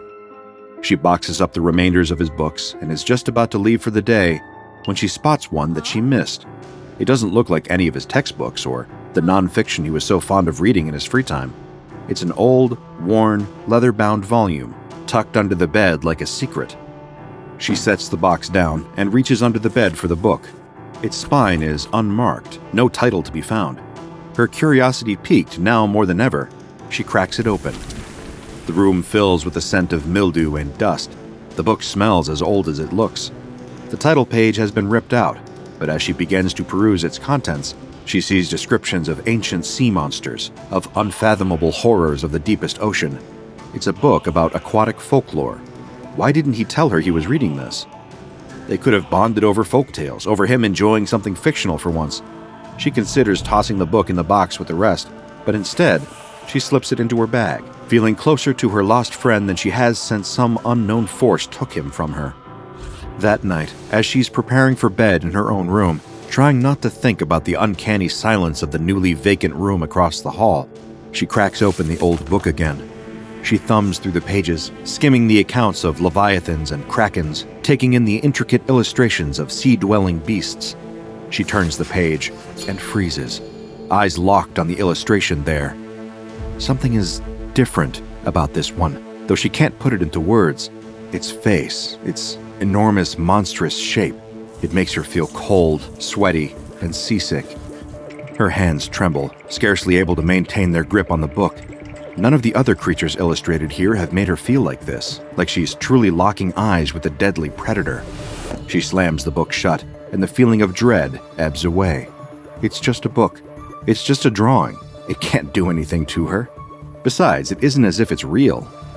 That night, she tosses and turns, her mind tormented by visions of deep, dark water crushing her with its pressure, of gasping for breath and swimming for a surface she can't quite reach.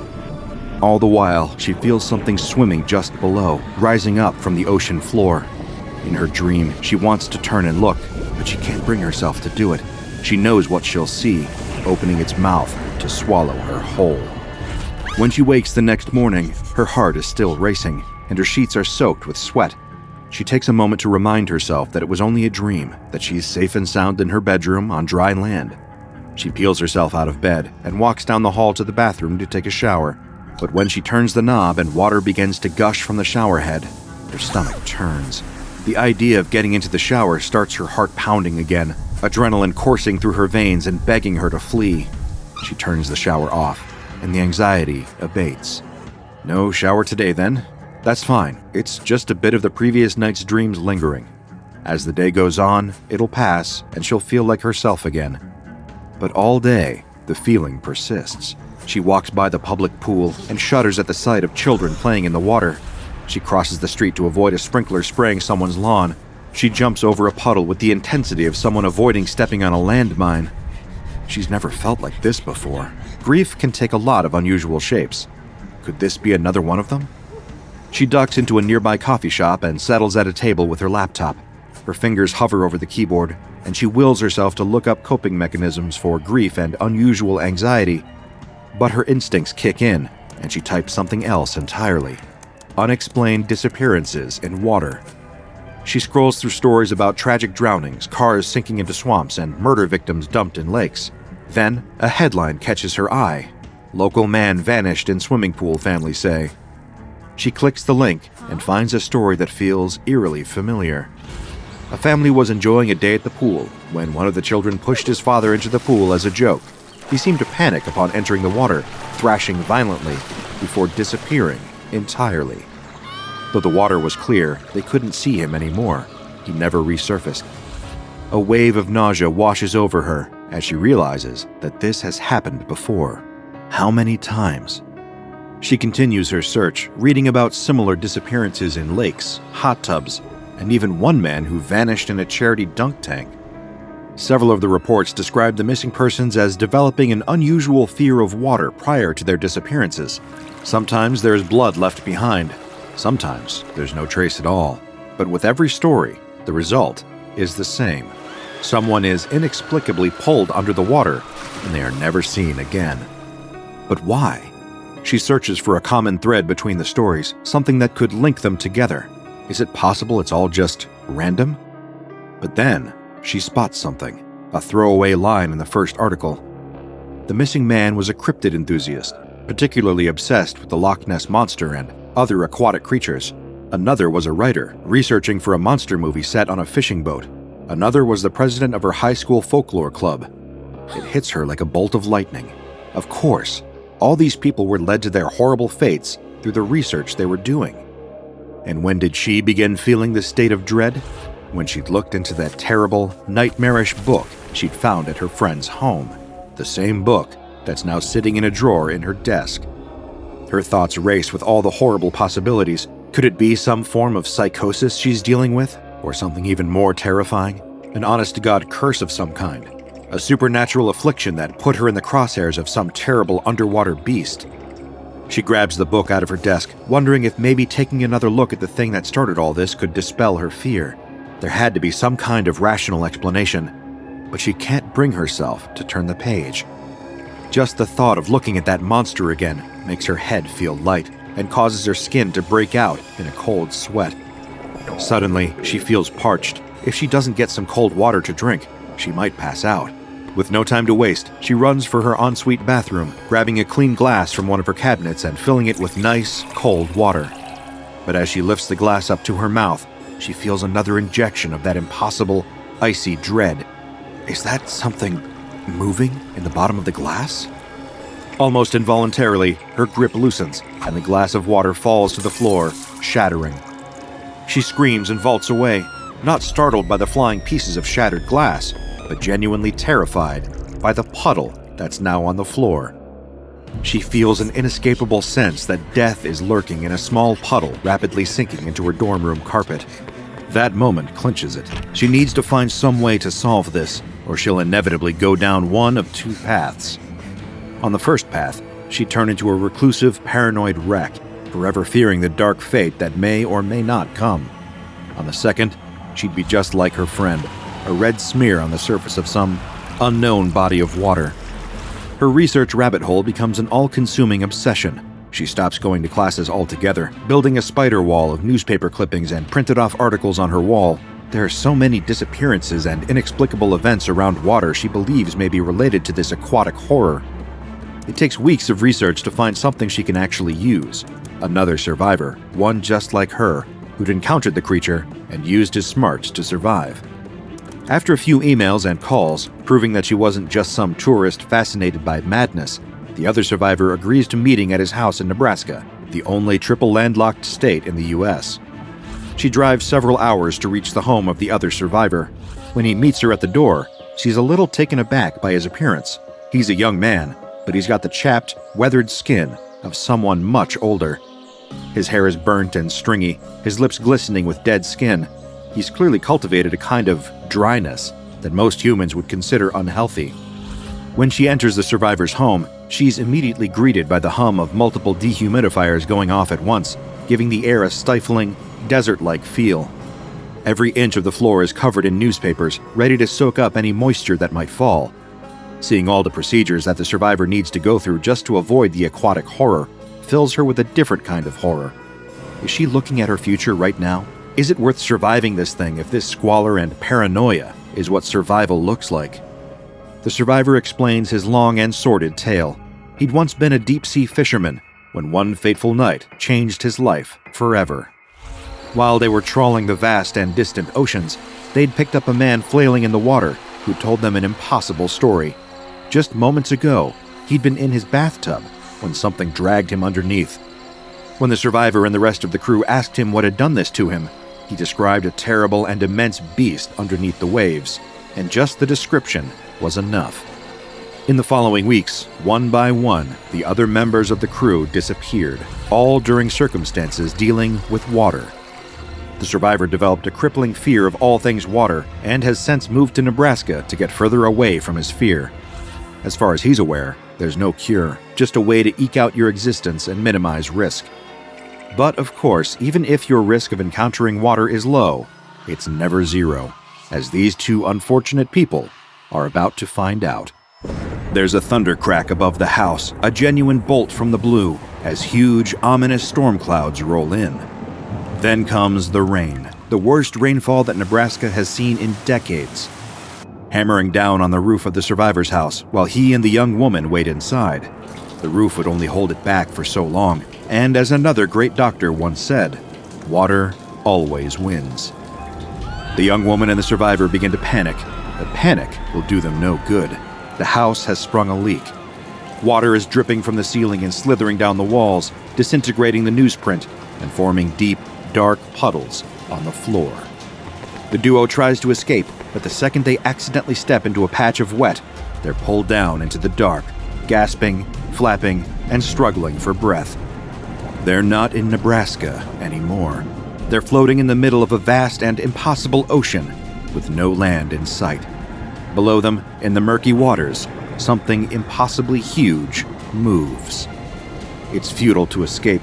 In her quest to understand what happened to her friend, she's about to gain a better understanding than she ever would have wanted, as the beast rises from the depths and closes its jaws around them both.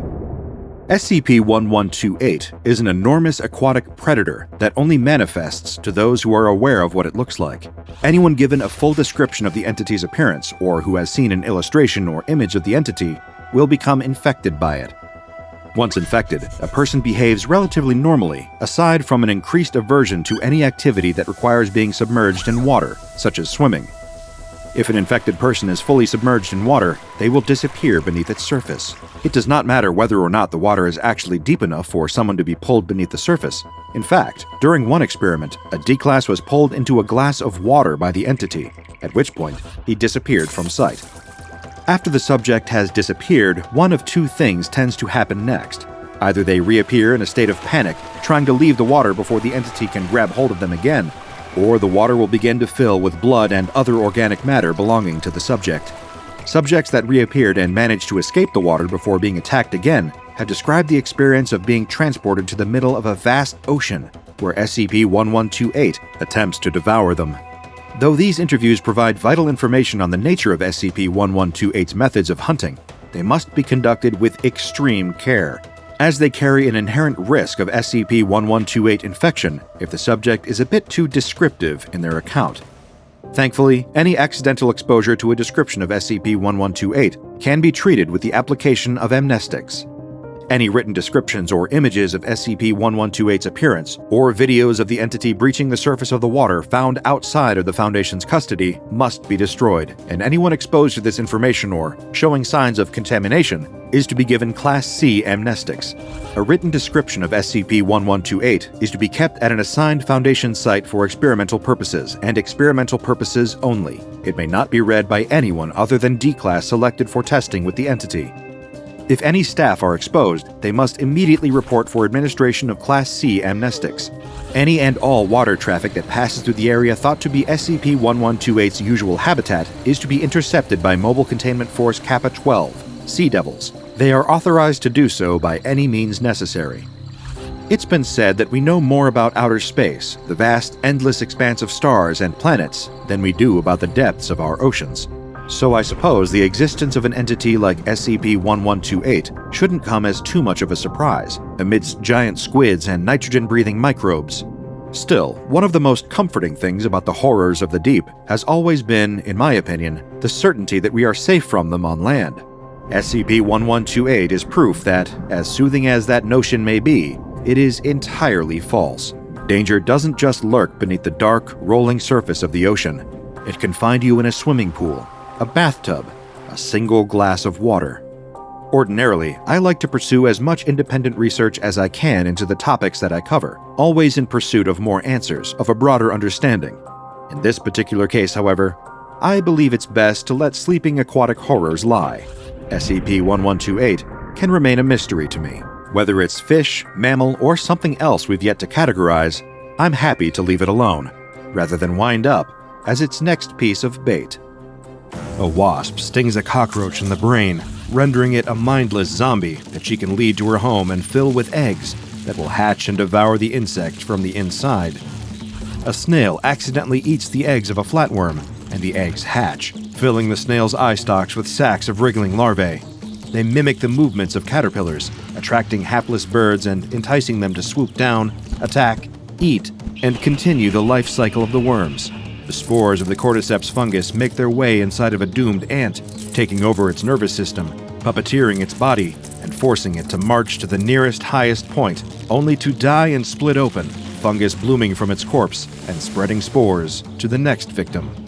Underwater, the sea louse settles into its new home inside of a fish's mouth, feeding on blood from the tongue until it withers away.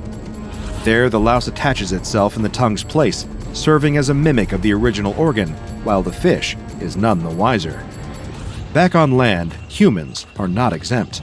Nematode worm larvae infect the bloodstream through fly bites, hiding undetected until their host feels them wriggling beneath the cornea. Guinea worms enter the system when a person drinks infested water, growing longer and longer, then forcing their way out through the foot. Nature is full of terrifying parasitic creatures, but far scarier than the parasites we know about are the parasites that we haven't discovered yet. The creatures sneaking in and burrowing under the skin of their hosts without anyone even knowing they exist. After all, if you don't know something is there, how can you possibly hope to protect yourself from it? As a man hikes through the woods of the Pacific Northwest, he's thinking about repelling mosquitoes and pulling up his socks to stop ticks from latching onto his flesh. But he has no idea what else is lurking out here in the wild with him. He knows to look out for mountain lions and bears, to watch for signs of rabid animals, and avoid being bitten or scratched. But he doesn't notice the tiny, almost invisible flecks drifting through the air around him. He doesn't notice when one happens to get caught on the breeze of his inhale, pulled into his nostril. He rubs at his nose idly, sniffing to clear his airways, then turns his attention to a bird nesting in a nearby tree. All the while, something is taking root right under his nose. Well, actually, inside of it. But he doesn't feel a thing, other than the occasional urge to sneeze. He does, sneezing loud enough to startle the bird he was observing moments ago, but it doesn't do any good. Sneezes are for clearing out dust and debris, foreign objects that wind up in the nose by happenstance. This new intruder is there by design, and it is holding on tight. The hiker continues the rest of his walk without a care in the world, taking deep breaths of fresh forest air and relishing the feeling of the breeze on his face. By the time he gets back home, he's made it out of the woods without a single mosquito bite, with nary a tick to be found in his meticulous pre-shower check. That night, he sleeps soundly, and the next morning as he goes back to work at his office job, all thoughts of the wilderness slowly drift from his mind. He goes about his ordinary routine for months, all the while carrying a hidden passenger with him from place to place, a tiny little thing steadily growing larger and larger, spreading spindly appendages out and up, through the nasal passages, up toward the skull.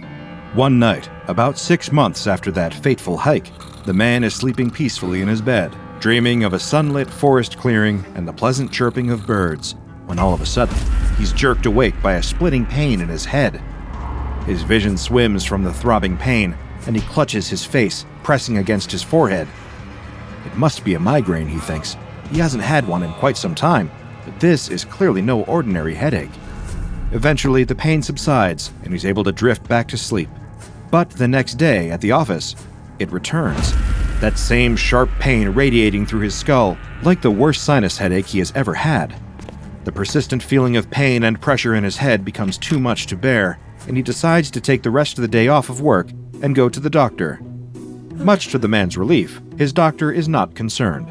With no other troubling symptoms presenting themselves, the situation seems relatively straightforward. She writes a prescription for some migraine medication, then sends the man on his way. That night, when the headache returns, the man takes some of the medicine, and the cloud of pain clears. Sweet relief. Once again, things are good. For a couple months at least. But then, one day, on his morning walk to the office, just as he's lifting his travel mug of coffee to his lips, his vision cuts out. It's as if something is blocking his eyes, as if someone were covering them and preventing him from seeing directly ahead. But when he lifts his hand to feel his face, there's nothing there. Panicking at the sudden loss of sight, he drops his cup, spilling coffee all over the sidewalk. He doesn't even notice the spill, too busy grasping at his face and feeling his eyes with his fingers. He fumbles in his pocket for his phone, hoping he can remember where the numbers on the screen are well enough to call 911. But his hands are shaking so hard that he drops the phone, hearing it clatter on the pavement. He exclaims in frustration and fear, and turns around following the sound of the phone. And as he turns, his vision suddenly clears, the blinders lifted, and he's able to see just as well as he did before. Experimentally, he turns back to face his original direction, and again he loses his sight, something blocking his view. He turns around, and he can see again. He tries this a few more times, spinning back and forth, watching his vision flicker in and out. He only stops when a passing jogger shouts at him, asking what the hell he's doing. The interruption startles him, bringing him back to earth. What is happening? Surely this can't be normal.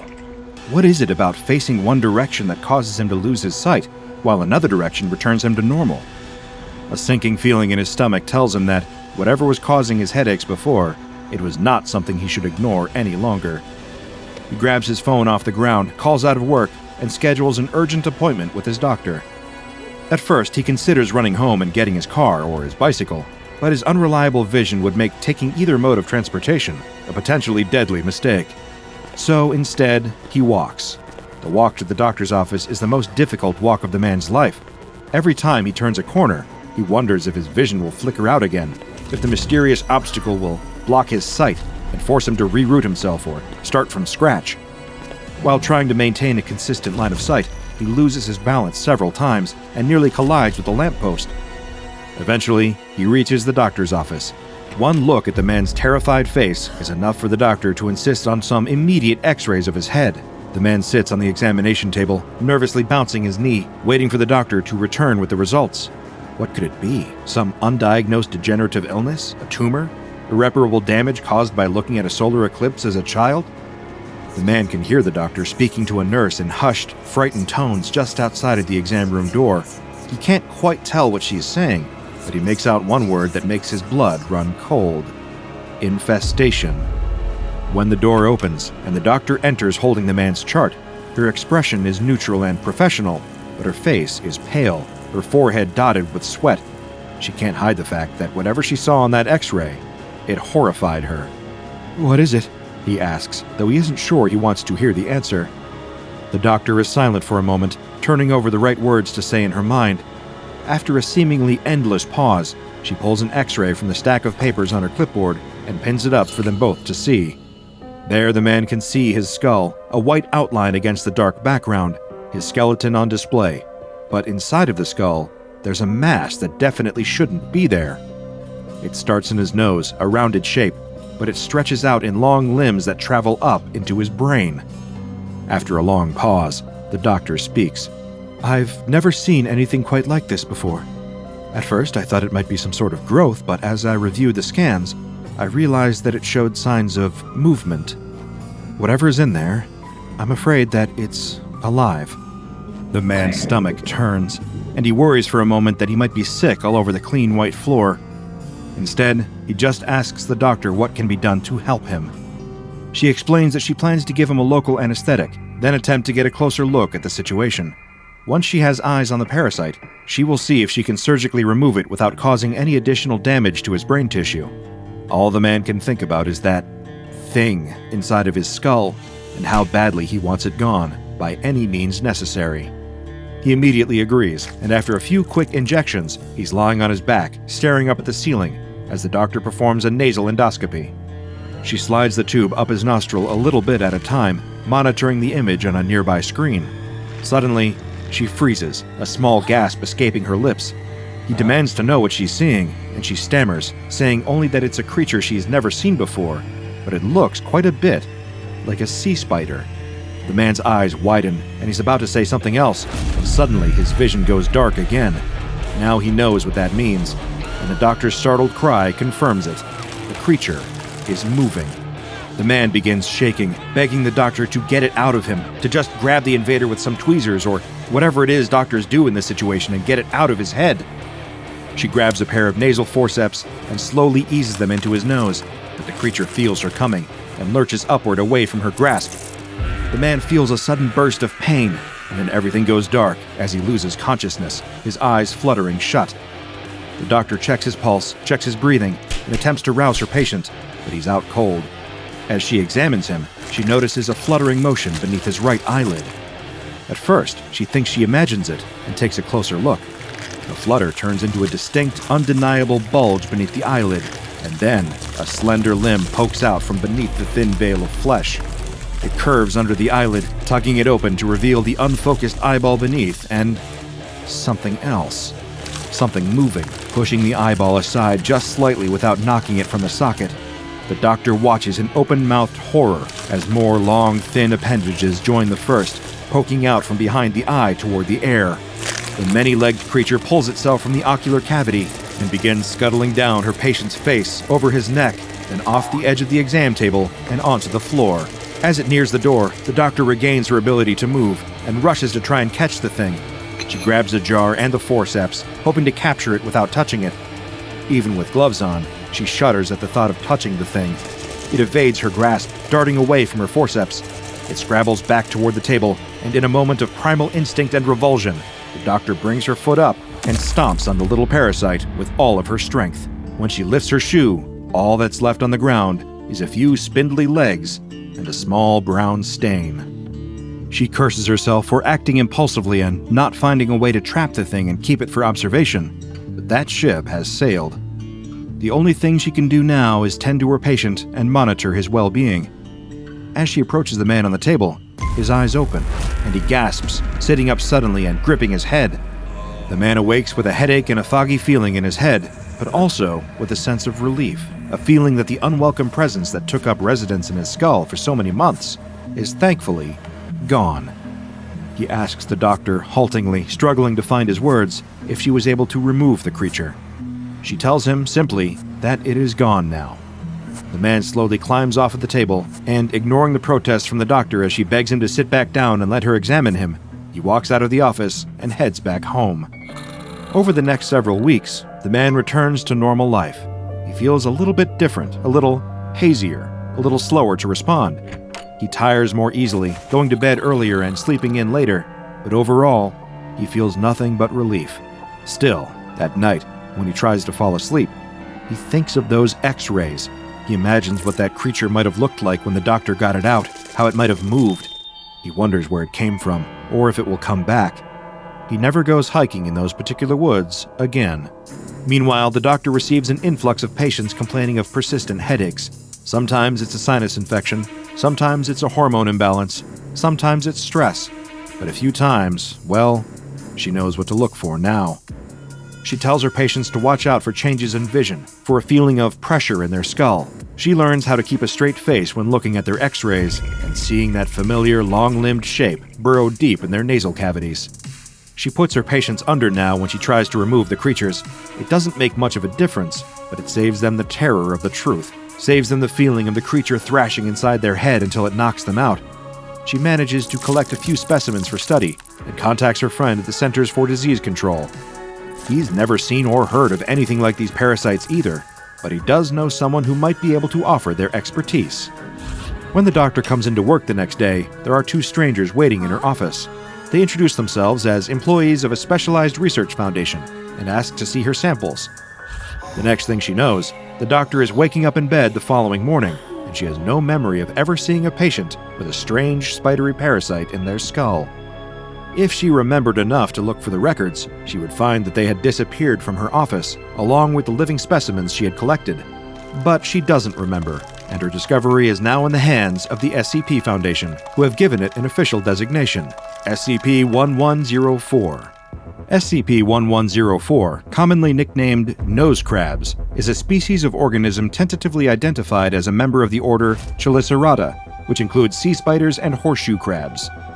The life cycle of the organism consists of at least two phases. The first of these is a larval stage, at which point the creature is approximately 0.4 millimeters in diameter. At irregular intervals, SCP-1104 larvae are expelled from tubes at a concentration of up to 200 per cubic meter. These larvae drift through the air for as long as 14 hours at a time, and have been spotted traveling for several kilometers under the right weather conditions. Whenever an SCP-1104 larva is inhaled, it will attach to the nasal mucosa of its host and begin to excrete H1 receptor antagonists that suppress inflammation as well as the implantation of any further larvae. Over the next 6 to 8 months, SCP-1104 will grow larger, extending appendages through the ethmoidal canals of the host. Aside from occasional persistent headaches, the host will likely not notice the presence of SCP-1104 during this period. Once the organism has matured, however, it will begin to apply pressure to its host's optic nerves, causing its central visual field to be obstructed. SCP-1104 will apply this pressure selectively whenever the host is not oriented toward the gradient of atmospheric hydrogen sulfide. SCP-1104 can detect this hydrogen sulfide through its host's nasal respiration. At first, this effect is distressing to the host, but after a little while, they will begin to adjust their behavior accordingly, showing a preference for facing and moving in directions that do not cause those visual disturbances. Without realizing it, the host is moving closer and closer to higher concentrations of hydrogen sulfide.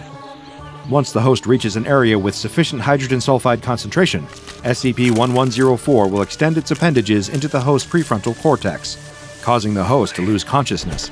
While the host is passed out, SCP-1104 will exit through their ocular cavity. Once SCP-1104 has left its host, it will attempt to find and enter the source of the hydrogen sulfide. This can include, but is not limited to, a lava tube or a sewer pipe. Whatever it does next is currently unknown, as its subterranean behavior and development has not been documented. Humans show the same instinctive aversion to SCP-1104's visual disturbances as other animal hosts, but they are also able to defy this influence. They are especially able to avoid following SCP-1104's prompting if they are informed of the nature of the infestation. Any attempt to surgically remove or poison a fully developed SCP-1104 will trigger its exit response, and it will flee through the host's ocular cavity and scuttle away. Following SCP-1104's exit, the former host displays a lack of spontaneous response to external stimulus, with delayed reactions as well as changes to personality linked to orbital frontal lesions. While individual instances of SCP-1104 are relatively easy to destroy, the species as a whole is considered endemic to certain subsurface geological formations. As it currently stands, the general population of SCP-1104 cannot be reached by convenient means of extermination. An area 10 meters in diameter, thought to contain the majority of SCP-1104, has been blocked off from the public under the guise of conservation and designated Site 104. Any non-Foundation personnel mammalian organisms larger than 10 kilograms found in the area should be considered contaminated and promptly incinerated on site. Once the SCP Foundation has discovered a way to effectively exterminate SCP-1104, doing so has been strongly endorsed by the O5 Council. However, such a method has not yet been discovered. So for now, SCP-1104 continues thriving underground, spouting larvae into the air to crawl up the noses of unsuspecting deer, possums, squirrels, and humans. So if you go out walking and feel a little tickle in your nose, it might just be a bit of extra pollen in the air. Or it might be a tiny nose crab, burrowing itself into your mucosal tissue, growing just a little bigger every day until it reaches your brain. But, like I said, maybe it's nothing. No need to get crabby about it. If he breathes, the bear will see him. Lying flat on his stomach, the boy has no choice but to watch as the hulking brute eats his father before his very eyes. Lying in the thicket just a few trees away, the boy knows that any small movement he makes could prove fatal. A bear this large, hunting for its hibernation, will have no issue chasing him down in a split second and doing exactly what it did to his father, to him. The boy is utterly powerless. All he can do is stay deathly still and watch. They'd found the tracks too late. On the way back to camp, they'd been following the wooded cliff that lines the ocean's edge. Bows and salmon slung over their shoulders, they'd been so proud of their catch and the prospect of bringing it back to the tribe that they hadn't kept their wits about them. By the time they'd seen the enormous prints in the dirt, the sound of lumbering footsteps were already echoing through the trees behind them. The boy's bow is too far out of reach. He dropped it when his father pushed him into the thicket. He's got the knife hanging at his side, but he doubts it's long enough to even get through the bear's fatty hide. In contrast, the only thing protecting him from its bite is the leather hide slung across his shoulders and a woven garment from the tribe's elders. One slash of the bear's claw, and he'd be. A breeze ruffles his hair. The boy's eyes widen in horror. That wind hadn't come from in front of him, but from behind, blowing his scent, his fear, directly towards the bear's nostrils. The boy plants his muddy palms into the dirt, staring at the animal. Its nostril twitches, then twitches again. It half turns its head, sniffing the air. Maybe it won't bother with him. The bear's turning back to its meal already. The boy lets out a sigh of relief, and a twig snaps. The bear snarls and whips its head around. For a second, the two of them lock eyes, predator and prey. Then the boy takes off running. Fast as he can, he leaps through the undergrowth, ferns and nettles whipping at his shins. He fumbles the knife out of its sheath and slings the water skin off his shoulder, throwing it wildly behind him. He doesn't know if he hit the bear. He doesn't have time to turn around and see. It's going to be on him in an instant. Up ahead, he sees sunlight streaming through the thick trees, the cliff edge. If he can just get to that, maybe he can climb down and... No, there's no time. Besides, bears are better climbers, better swimmers, better runners. All the boy can hope for is that he's a better jumper. Him and the boys from the tribe have leapt off plenty of cliffs along the shore, but never these ones. There are too many rocks, too many shallows. But the thundering of four enormous paws behind him is looming larger and larger. He can almost feel the bear's hot breath on the back of his neck. There's nothing for it. Here goes. The trees clear, the sun blasts his skin, a claw slashes at his back, and the boy launches himself into the air. The wind carries him. The weightlessness of wheeling his arms and legs through the empty sky is almost enough to make him laugh with joy, until the boy looks down. The cliff is higher, much, much higher than he'd realized. His momentum carries his torso forwards into a tumble. He's not going to land straight, and he can see jagged rocks everywhere beneath him. The boy closes his eyes and crashes into the sea. All of the air is slammed out of his lungs. His knee hits something hard and sharp in the water. A swell throws him away from the shore and pulls him deep. Without air in his chest, he can't float. Kicking hard as he can, the boy swims upwards, eyes still screwed shut. His face bashes into a sandy rock. No, that's not upwards. Which way is it? Which way should he swim? The ocean current rolls him over and over. Darkness fills his mind. But his feet find a hard surface, and he pushes against it, launching himself through the water, kicking as hard as he can. The darkness fades. light. The boy's head breaches the water, and he splutters for air, rubbing the water out of his eyes. He looks around wildly. The sea has carried him away from the cliff and out into open water. It's lifting and dropping him with each wave, carrying him this way and that, like a flower in the wind. And there, traversing the cliff face, scrambling down the rocks, is the bear. The boy's stomach turns. It reaches the bottom of the cliff and sees him there in the water. Tipping back its head, it roars at an almighty volume, deafening the boy over the sound of the waters. Even from this distance, the animal looks impossibly large.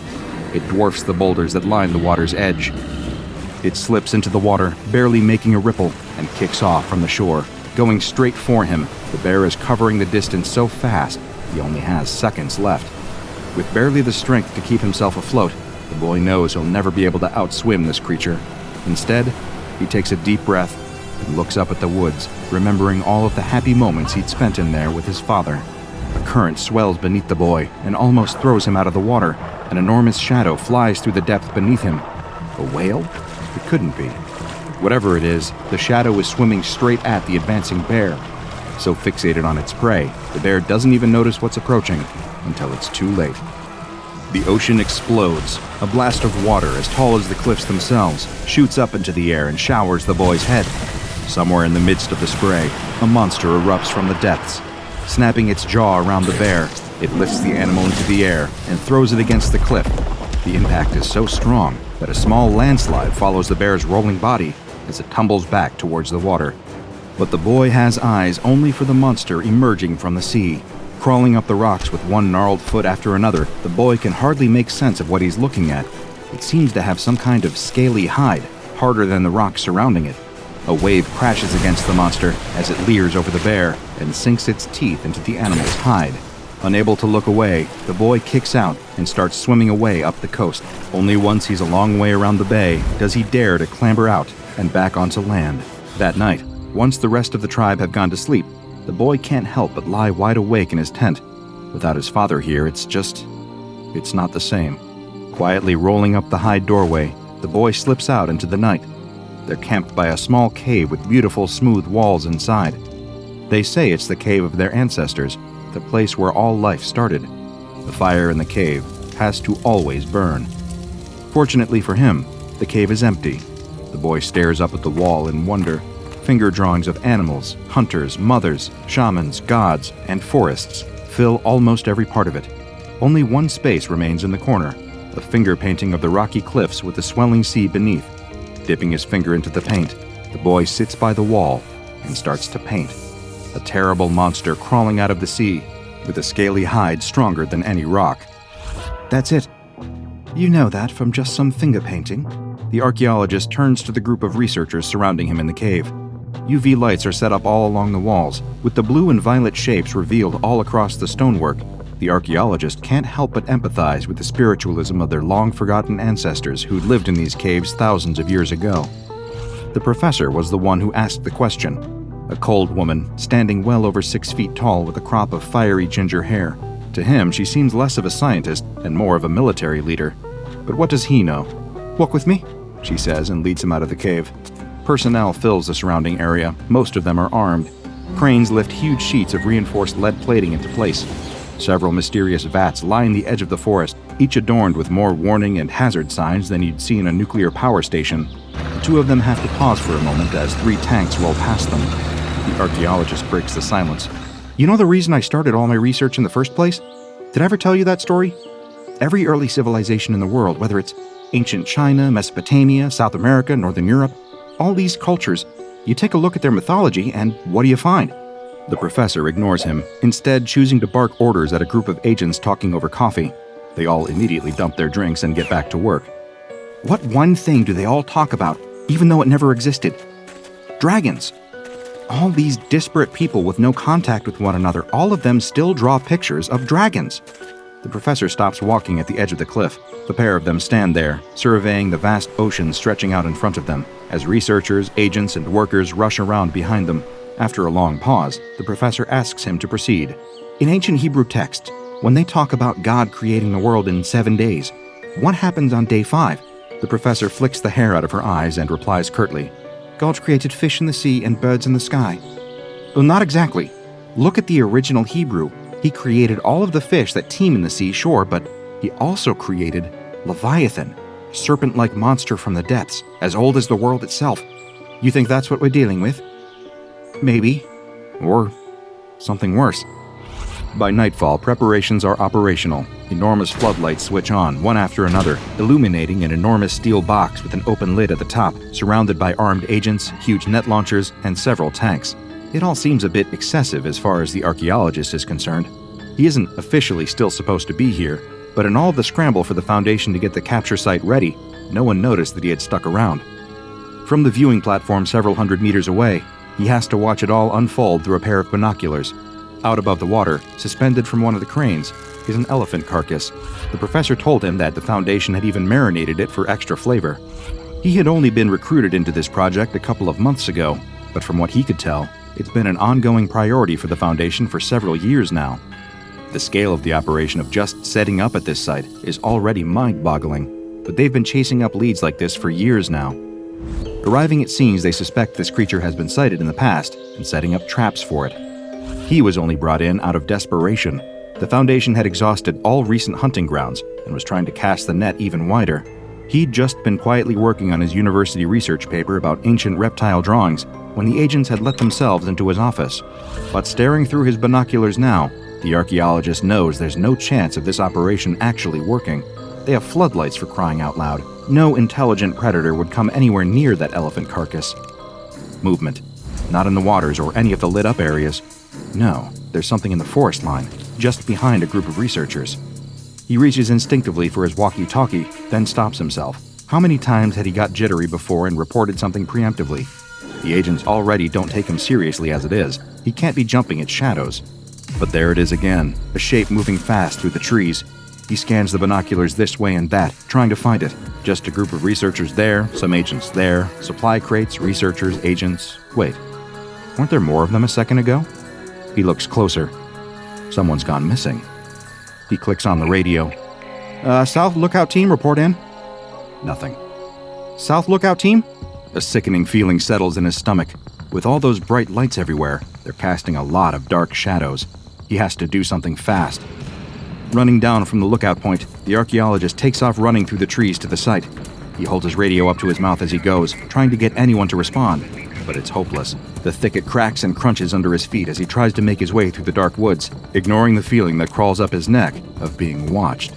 A boulder blocks his way. The archaeologist grabs onto it with both hands and hauls himself on top of it, stopping for a moment to catch his breath. From up here, he can see the floodlit capture site. The tanks and cranes still sit rumbling, ready to go at a moment's notice, but he can't see any ground crew anymore. He switches the radio to the open channel and calls out for anyone to respond. The professor's voice crackles back at him. What are you still doing here? This is a highly dangerous operation that you don't have clearance for. He yells at her to cancel it. They need to evacuate the site immediately. It's compromised. She laughs derisively and cuts off the channel. No, she has to believe him. People are dying, and more of them will if she doesn't. The archaeologist whispers to himself in the darkness. It's no monster. It's just an innocent creature. You're playing with a power you don't understand. It's strange. For a moment, he swears he almost hears a voice whispering something back to him in the woods. But when he looks around, he's all on his own. He has to keep moving. The creature could be anywhere. Hopping off the jagged boulder, the archaeologist takes off running through the forest once more, looking over his shoulder every few steps. The light must be playing tricks on him. In the darkness, he can't see the boulder he was standing on a moment ago anywhere. He bursts out of the tree line and into the clearing right next to the steel box. A ramp leads up to the top of it, with a large trap door suspended over the open lid. Well, if he wants to be seen and heard, that's where he needs to go. The archaeologist runs up the ramp and waves his hands wildly in the air. The tanks all turn their turrets to aim at him. The crane holding the enormous steel lid for the enclosure looms menacingly above his head. And there, marching out onto the field, looking absolutely furious, is the professor. Her red hair looks more like a ball of flames right now. We need to evacuate the site now! It's here! She snarls and marches up the ramp to meet him, jabbing a finger in the archaeologist's face. He suddenly realizes how much taller she is. You are not jeopardizing our one chance of catching this thing. Get out of the way, or I will have you detained. Besides, what evidence do you have? But the archaeologist isn't looking at her. Instead, his eyes stare in horror at the elephant carcass suspended behind her. There was a huge, reptilian bite mark taken out of it. A testing bite, like the ones given by sharks. She turns to follow his gaze, and all of her rage is washed away in a sickening delight. It's here. A scream from the crane holding the elephant makes them both jump, but by the time they look up at the cabin, all they see is a hulking shadow leaping away into the darkness. The professor clicks on her walkie-talkie and starts issuing commands. No one responds, except the tank crews. She tries again. Radio silence. Now the gravity of the situation really starts to hit her. Eyes wide with panic, she runs off down the ramp, barking into her radio and leaving the archaeologist up here on his own. Suddenly, under all of these lights, he feels very exposed. It could be anywhere in the shadows. Footsteps, heavy, planted footsteps tremor through the ground, and out of the woods walks the creature. Several meters long, fat from all of its hunting, the beast that would soon be known as SCP-3700 slinks into view. It looks up at him, standing there on the trapdoor over a metal box, and looks like it's almost ready to laugh at how easy this will be. Boom! The tank blast hits the creature square in the torso, knocking it sideways. Boom! Boom! Boom! The three tanks open fire one after the other, laying round after round into the colossal reptile, kicking more and more dust into the air. Before long, there's a crater in the ground so large that it looks almost like an asteroid hit it. Smoke and dust fill the air. The archaeologist's eyes fill with tears. That majestic creature, roaming the earth long before mankind ever did, exterminated just like that. Cowards. That's what people really are. Cowards. But as the dust clears, a groaning sound echoes around the clearing. The archaeologist shields his eyes and peers into the crater as best he can, but there's nothing there. Boom! He wheels around and almost falls backwards in shock. The SCP has snuck through the haze and leapt onto one of the tanks. It bites and tears at the armored bodywork, doing all it can to destroy it. In a panic, two of the tanks point toward one another and fire, destroying themselves in the process. The creature rounds on the remaining tank and bites down hard on the barrel. The tank fires, the round going straight down the monster's throat and exploding inside its gut. The backdraft from the blast shoots back through the tank, and a puff of smoke trails out of the hatch at the top. And suddenly, once again, the clearing is quiet. Turning back to the archaeologist, SCP-3700 slinks towards him, smoke still curling up out of his leering teeth. With heavy, thunking steps, it climbs the ramp towards him, stopping just short of the trap door. The two of them stare each other in the eye, predator and prey. Neither move for a moment. Then it opens its mouth. The archaeologist closes his eyes. Do you know that you disgusting creatures deserve this? He opens them. Did the monster just speak? What do they hope to accomplish by attacking me? He gulps hard. That whisper he heard in the woods, the rock he'd been standing on. They're scientists. Scientists always try to learn more things, understand the world better. We think you can't be killed, so they're testing their hypothesis. The creature growls. The stench of rotten flesh fills the archaeologist's nose. It takes a step towards him, then another. The archaeologist runs. He'll leap off the other end of the platform. It's a big jump, but he could make it. The predator's breath is on the back of his neck. He jumps, just as the trapdoor gives way. With an enormous thud, the SCP falls into the steel enclosure. Before it has a chance to move, the crane unhitches the steel lid, and it crashes down into place, sealing the monster inside. The archaeologist lands in the dirt and rolls onto his back to see the professor, wild-eyed and cheering, up in the crane's cabin. He lies there on his back, panting and staring up at the stars. A clunking sound echoes through the clearing, and the gurgle of a liquid flowing through pipes. He sits up, adrenaline still pumping through him. The professor has plugged a pipe into the metal enclosure and is running gallons and gallons of liquid into it. He follows the tube with his eyes, all the way to the enormous hazardous vats on the edge of the clearing. Hydrochloric acid. His eyes widen in horror. The professor laughs at him. Come on, cheer up. We're just scientists, that's what you said. Just testing a hypothesis. A gigantic monster stomps across the land, with nothing able to stop its rampage except for... "Come and eat," cries out a voice, and the monster suddenly stops and falls to the side. The child picks up his toy and runs back to where his mother and father have spread out a picnic lunch. As they eat, The boy asks his father about the nearby buildings, a series of 6 identical structures, each of which is a small rectangular building with a satellite dish on top of it. The weathered buildings look like they have been out here for some time, and the father tells the boy that he isn't sure exactly what they are or what their purpose is, but that they were probably built during the war. "What war?" the young boy asks. "The Pacific War," his father answers. "What was that?" "It was a war fought by many countries of the world." "Why did they fight?" the boy asks. "Well, there were a lot of reasons." "What were some of the reasons?" The father has played this game many times before, and he knows if he doesn't end this line of questioning now, that he'll never be able to eat his lunch. The mother, sensing the same, tells the boy that if he wants to, he can go and play with his toy some more. The boy doesn't need to be given the option again. He quickly gets up and grabs his toy monster before running off to play. "Don't go too far," his mother calls out as she watches her son head in the direction of one of the buildings. The boy stops in the shadow of one of the large satellite dishes and sits down in the grass to resume his monster's path of destruction across the countryside. As the monster moves through the tall grass, though, the shadow he is sitting in suddenly starts to shift. The boy looks up to see that the satellite dish on top of the building is moving. With a groan, it begins to turn and change its angle. And it isn't just the one on the building closest to him that's moving.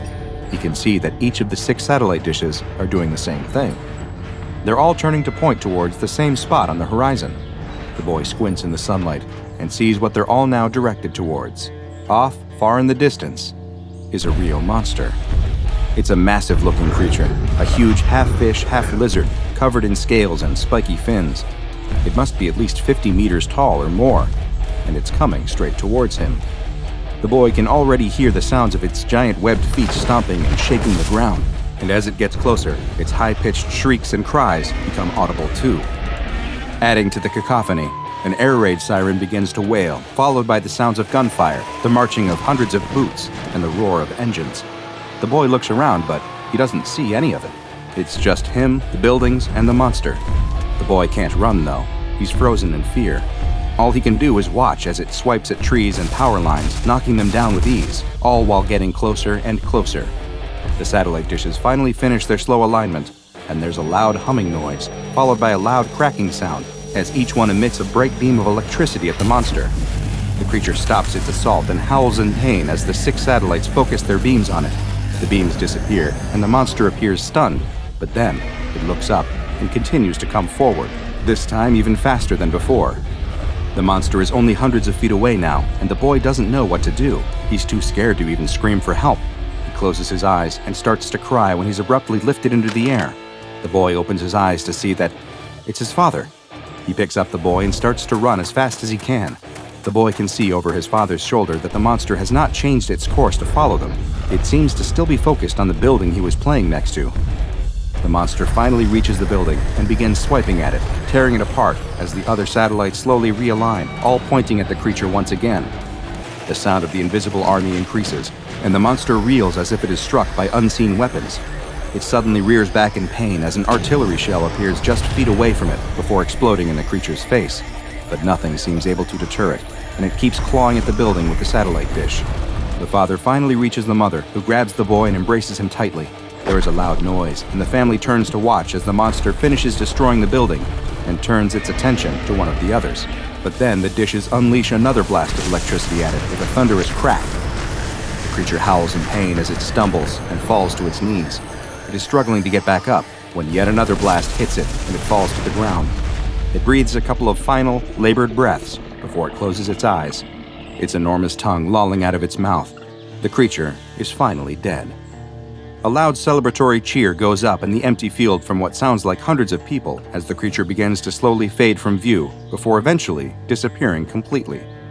Meanwhile, all the family can do is stare in amazement at the bizarre scene they have just witnessed.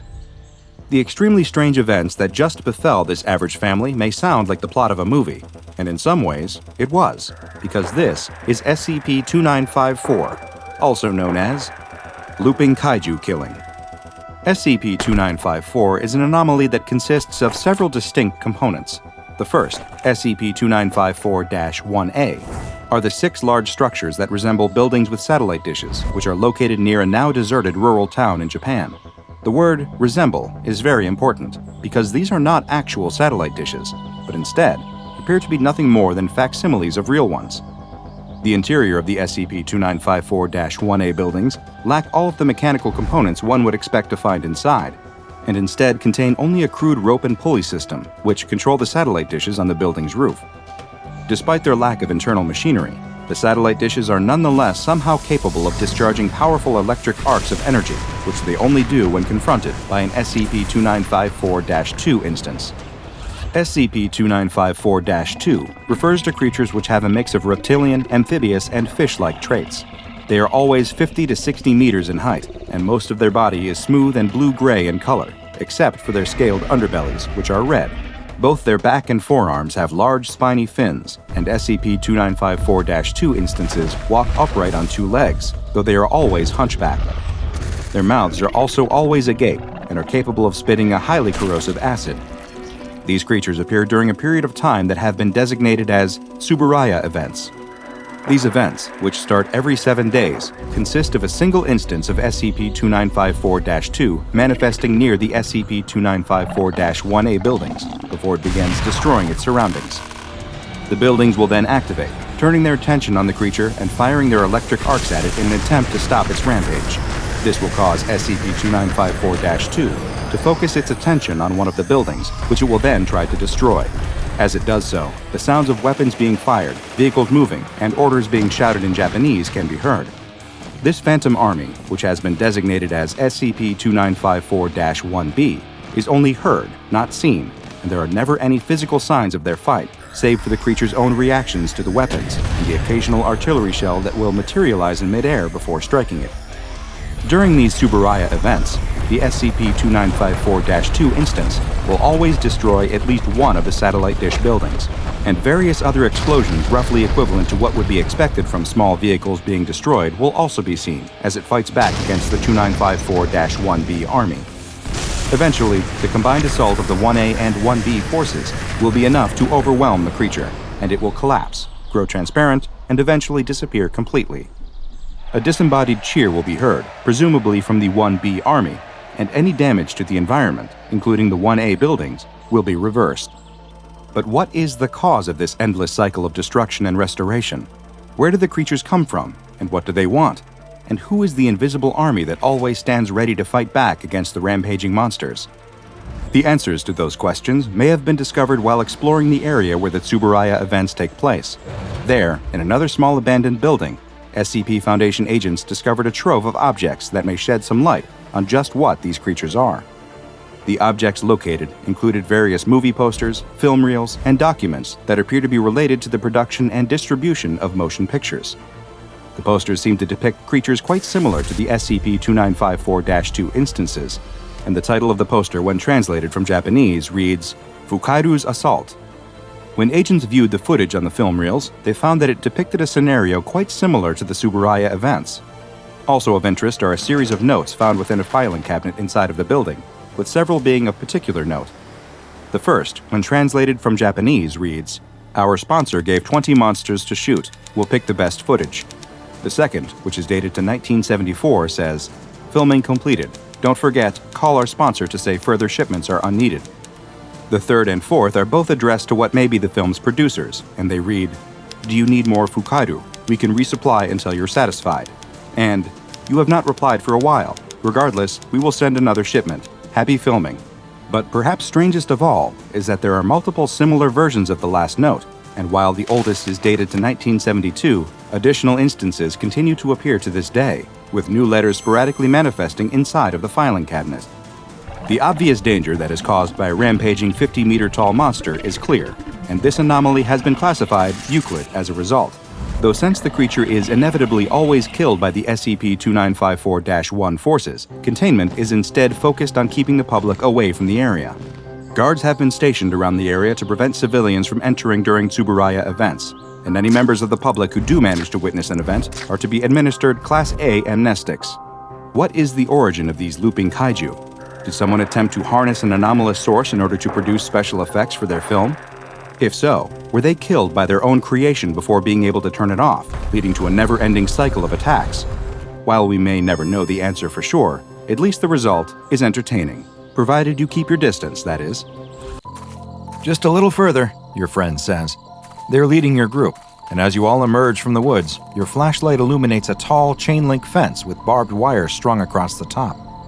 How are we supposed to get over that? Another of your friends asks, and the group's leader has just the answer. They point their flashlight several yards down, where you see a large pine tree that has fallen over onto the fence, creating a bridge that you should be able to shimmy along to get over the barrier. You and your group of friends take turns climbing over the toppled tree before dropping down on the other side of the tall fence. After dusting yourselves off, your group walks further into the clearing until you come to an old set of railroad tracks that are rusty and look like they haven't been used in some time. Well, one of your more incredulous friends asks, what's supposed to happen? The group's leader explains that if we're lucky, we'll see it. See what? The ghost light. They go on to explain that on certain nights, a mysterious light will appear in this very clearing, wandering the area around the railroad tracks. What is it? You ask. Your friend tells you that many years ago, maybe 100 or more, this was once a bustling and busy stretch of railroad. One night, a Union Pacific worker came out to check a portion of the tracks that were supposedly damaged. The worker went out into the night with his dim lantern, and he walked along the tracks until he stopped in this very clearing. He spotted what looked to be damage to one of the rails and bent down to examine it. No one knows why he didn't hear the train barreling towards him or hear its whistle cry out in the night, but the man would never hear anything again, as BAM! The train took his head clean off. Now, with only his lantern to guide him in the night, the headless railway worker wanders this clearing, still searching for his missing head. That's a stupid story, one of your friends says. How could someone not notice an entire train? I don't know, but it's true. No, it isn't. As the two go back and forth, you suddenly notice something in the distance. Hey, look over there. Everyone follows the direction you're pointing and sees it, a dim ball of light hanging in the air. See? Your friend says. I told you it was true. He steps towards the ball of light, and as he does, it actually moves, drifting back at the same rate he comes forward, as if to maintain the exact same distance. When your friend takes a step back, the light moves just the same. Look, over there, you say. Another one. What's going on? Were these the ghosts of multiple headless rail workers, all searching for their missing craniums? This light is brighter than the other, though, and rather than maintaining a set distance from your group, it's slowly moving towards you. What do we do? One asks. I don't know, the leader says. I've never dealt with a ghost before. The light continues to move towards your group, and no one knows what to do. Frozen in fear, you watch as the light passes straight through you, and your friends start to scream as it is absorbed into your chest. Their cries become muffled, though, sounding to you as if they're underwater. Your hearing isn't the only thing that feels that way. Your whole body suddenly feels as though you're submerged in liquid. You can't breathe, and you thrash at the air, trying to swim, but nothing is there. You scream and choke, and fall to the ground as the ball of light passes through you like you weren't even there, leaving you in the dirt, gasping for breath. Your friends rush over to help you up, asking what happened, but there's no time to explain, because two even bigger, brighter lights have appeared. You're terrified of what they might do to you, but before you can even think about running, a voice calls out from the darkness. Stop right there! The two big balls of light are headlights attached to the front of a black SUV, and a pair of angry-looking armed guards have just gotten out of it. The last thing you hear is one of the men say, I can't believe we have to deal with this, before you feel the sting of a dart hitting your thigh, and your vision goes black. You open your eyes to find that you're sitting in your own car with your group of friends. They too appear to have been asleep and are just waking. You're parked on the side of the road next to a thick forest of pine trees, and the sun is just starting to rise. What were we supposed to do again? One of your friends asks from the back seat. I don't remember, you say, but the sun's coming up. Let's get out of here. And you drive your group of friends back home with no memory of the previous night's events. This group of teens was quite lucky. What they thought was little more than an urban legend known as the Gurdon Lights was actually a mysterious and dangerous anomaly which the SCP Foundation knows much better as SCP-3640. SCP-2640 is a temporal anomaly that is found within a 5,000 square meter area near the town of Gurdon, Arkansas. The area is densely covered with pine trees, with the only man-made object found within it being a set of railroad tracks that bisect the area. Of most interest within SCP-2640, though, are the strange entities that manifest inside. Designated as SCP-2640-1, these entities are floating orbs of light that are capable of appearing alone or in groups, though no more than 12 at once have ever been observed manifesting at the same time.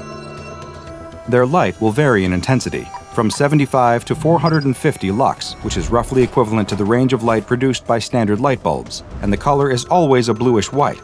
The lights will normally be seen to travel slowly within SCP-2640, though they have been observed moving quite quickly on occasion, with the quickest ones having been measured traveling at speeds of up to 60 kilometers per hour. There is also a connection between the luminosity of the entities and their behavior. Those measured at less than 150 lux will not interact with humans, instead maintaining a distance of at least 20 meters from the nearest observer at all times. Attempts to move closer will lead to the entity moving away at the same rate, ensuring that it maintains the same 20 meters of distance at all times. On the opposite end of the scale, those that are closer to 450 lux are very active and will approach and even interact with humans. In some instances, the brighter SCP-2640-1 entities will actually pass through solid objects, including people, which leads to a very strange sensation for the person involved. When this has occurred, the subject has described a sensation of being suspended in liquid or floating in a swimming pool, despite there being no outward physical changes to them. This feeling of being in water will start the moment a 2640-1 entity makes contact with their body, and will cease once it is no longer touching them. The SCP-2640-1 entities appear bound to the SCP-2640 area, and any that approach the boundaries will slowly dim until they disappear completely. In order to better understand the nature of SCP-2640, and specifically the 2640-1 entities found within, an expedition into the area using D-Class personnel was authorized. The 3 Class Ds were equipped with special equipment capable of measuring the relative reality distortion in a given area, and told to follow along the railroad tracks that run within SCP-2640, with orders to report anything they experienced that was out of the ordinary. As they progressed deeper into SCP-2640, their equipment detected significant reality-distorting effects, and just as they did, the SCP-2640-1 entities began appearing. Despite being quite scared of what they perceived as ghosts, the Class D personnel were under strict orders not to run. The 2640-1 that was on the brighter end of the scale approached one of the D classes and passed through his body, leading him to experiencing the sensation of being underwater, and, since he was unable to swim, made him believe that he might drown. The entity passed harmlessly through him, and he was left with no lasting injuries, at least not any physical ones. After this test, and given the extremely high reality-distorting effects that were detected in the area, it was theorized by researcher Dr. Connors that SCP-2640 might be one of the strongest temporal anomalies on the planet. His report goes on to hypothesize that SCP-2640-1 are actually life forms from another time period that we can see visually, due to this anomaly, yet cannot interact with, lest we cause irreparable damage to the time-space continuum. Dr. Connors also noted that the area of SCP-2640 appeared to be slowly growing, and in order to prevent further spread, the installation of several Xiank Anastasicos constant temporal sinks, or exacts, was authorized. And it was a good thing that the exacts were installed, because there was soon an incident that would prove how necessary they are. In a debriefing after said event with Tony Hargrove, a Level 3 tech support staff, the SCP Foundation learned a horrifying reality about the true nature of SCP-2640. Mr. Hargrove explained that he was sent into SCP-2640 in order to assess the damage to the Foundation assets after a major tornado had passed through the area. He explained that while power was still running to the site, one of the exacts had been damaged and needed to be replaced, so a maintenance team was sent to install a spare that was kept on site. As the maintenance team approached the area where the exacts was no longer functioning, they reported that there were numerous 2640-1 instances out, more than they had ever seen before, and a higher concentration of the brighter instances than usual. Soon after they reported this, Hargrove lost contact with the maintenance team and decided to go investigate himself. As he entered the SCP-2640 area, he saw something that he had never seen before. There weren't just a few more instances of 2640-1s than normal, but hundreds, maybe even thousands, floating all around him. There were so many that they lit up the sky to the point where he didn't even need a flashlight. Hargrove followed the same railroad tracks that the maintenance team had, and after walking several hundred meters, he spotted something in the mud next to the tracks. It was the replacement temporal sink that they were supposed to be installing, and there was blood on it. He realized that there wasn't just blood on the machine, but it was everywhere, covering the ground all around him. Then he saw something else, an SCP-2640-1 instance near him, but different somehow. "I can't remember how I first saw it," he said. "Right behind the orbs, there was this spot where the rain just wasn't. Like it was bending around some invisible mass, some great thing behind each orb. And once I saw it, I couldn't unsee it. Hargrove tried to step back away from the creature and fell into a ditch next to the tracks, clutching the exacts in his arms as the creature seemed to swim towards him. As he lay as still as he could in the ditch, he got the sense that this 2640-1 instance wasn't just randomly moving towards him. It was looking for him. As the void where the rain ceased to be swam over him through the air, he attempted to lie as still as he could, still holding tightly to the exacts. The SCP-2640-1 instance turned and circled over him, like a shark searching for its prey in a cloud of blood, before gliding away into the trees. At that moment, Hargrove knew that the SCP-2640-1 entities weren't what the Foundation thought they were. These weren't just beautiful balls of light that danced and played in the darkness. They were something else, something horrible, something dangerous. He knew that his maintenance team would never be found, and that the ditch he was lying in that was slowly filling with rainwater was mixed with their blood. The SCP-2640-1s were hunting them, and they never had any idea. Hargrove knew what he had to do. He crawled through the ditch, stopping any time a 2640-1 got near to him, holding his breath until long after it passed. It took hours of inching along on his belly in the water and mud until he finally reached the point where the damaged exacts was located. He managed to get the new temporal sync online, and as it powered on, he watched as the 2640-1 lights around him slowly started to fade and then disappear once again.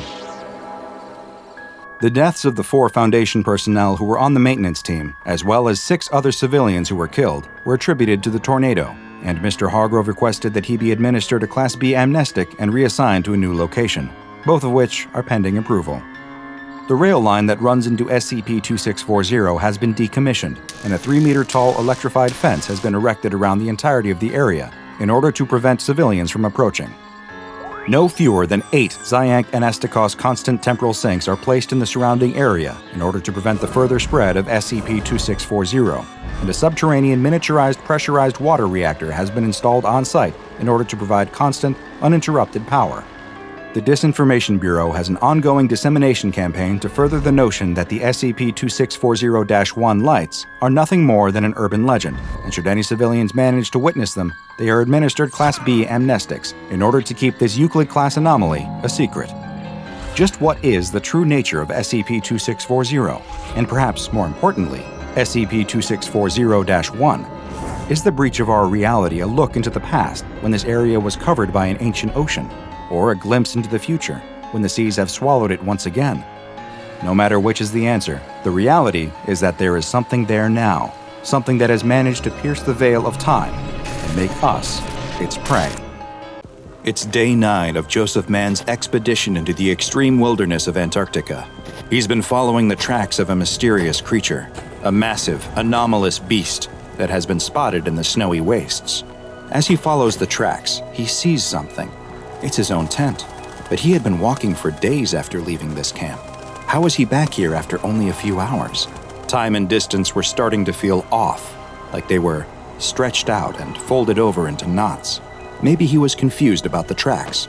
Maybe he hadn't been chasing after something, but following the tracks of something that had been chasing him. Maybe he was wrong about everything.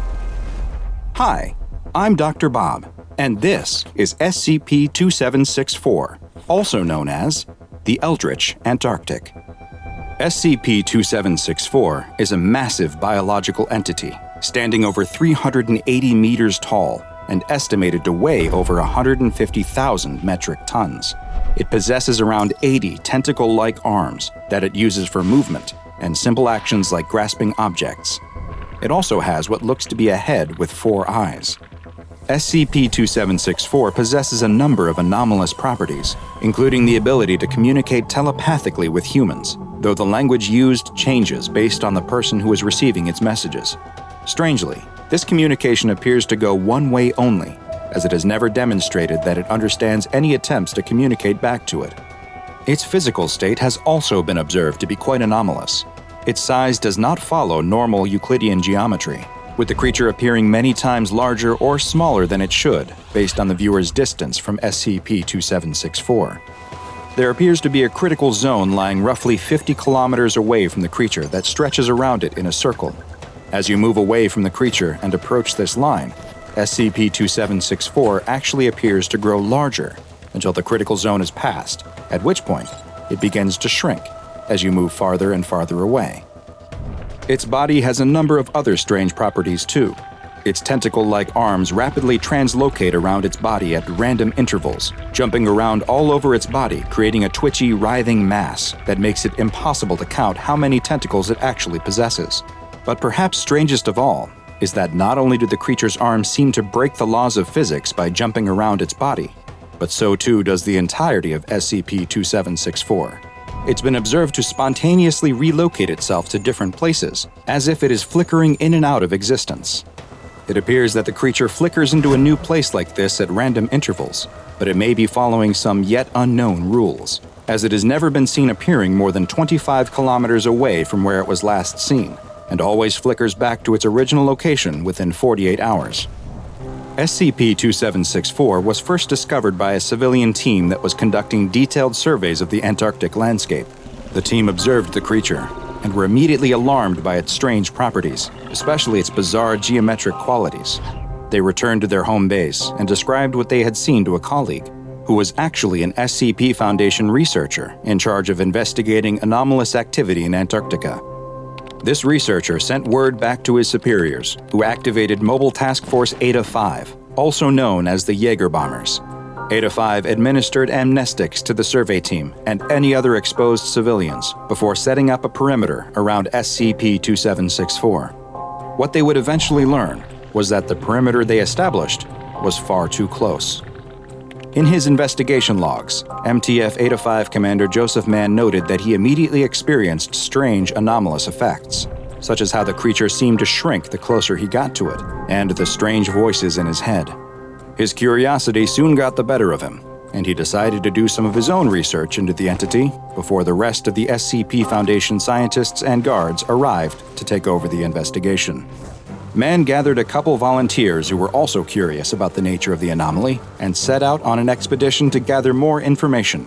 Just as they had experienced before, the more they walked towards the creature, the more it appeared to shrink in size.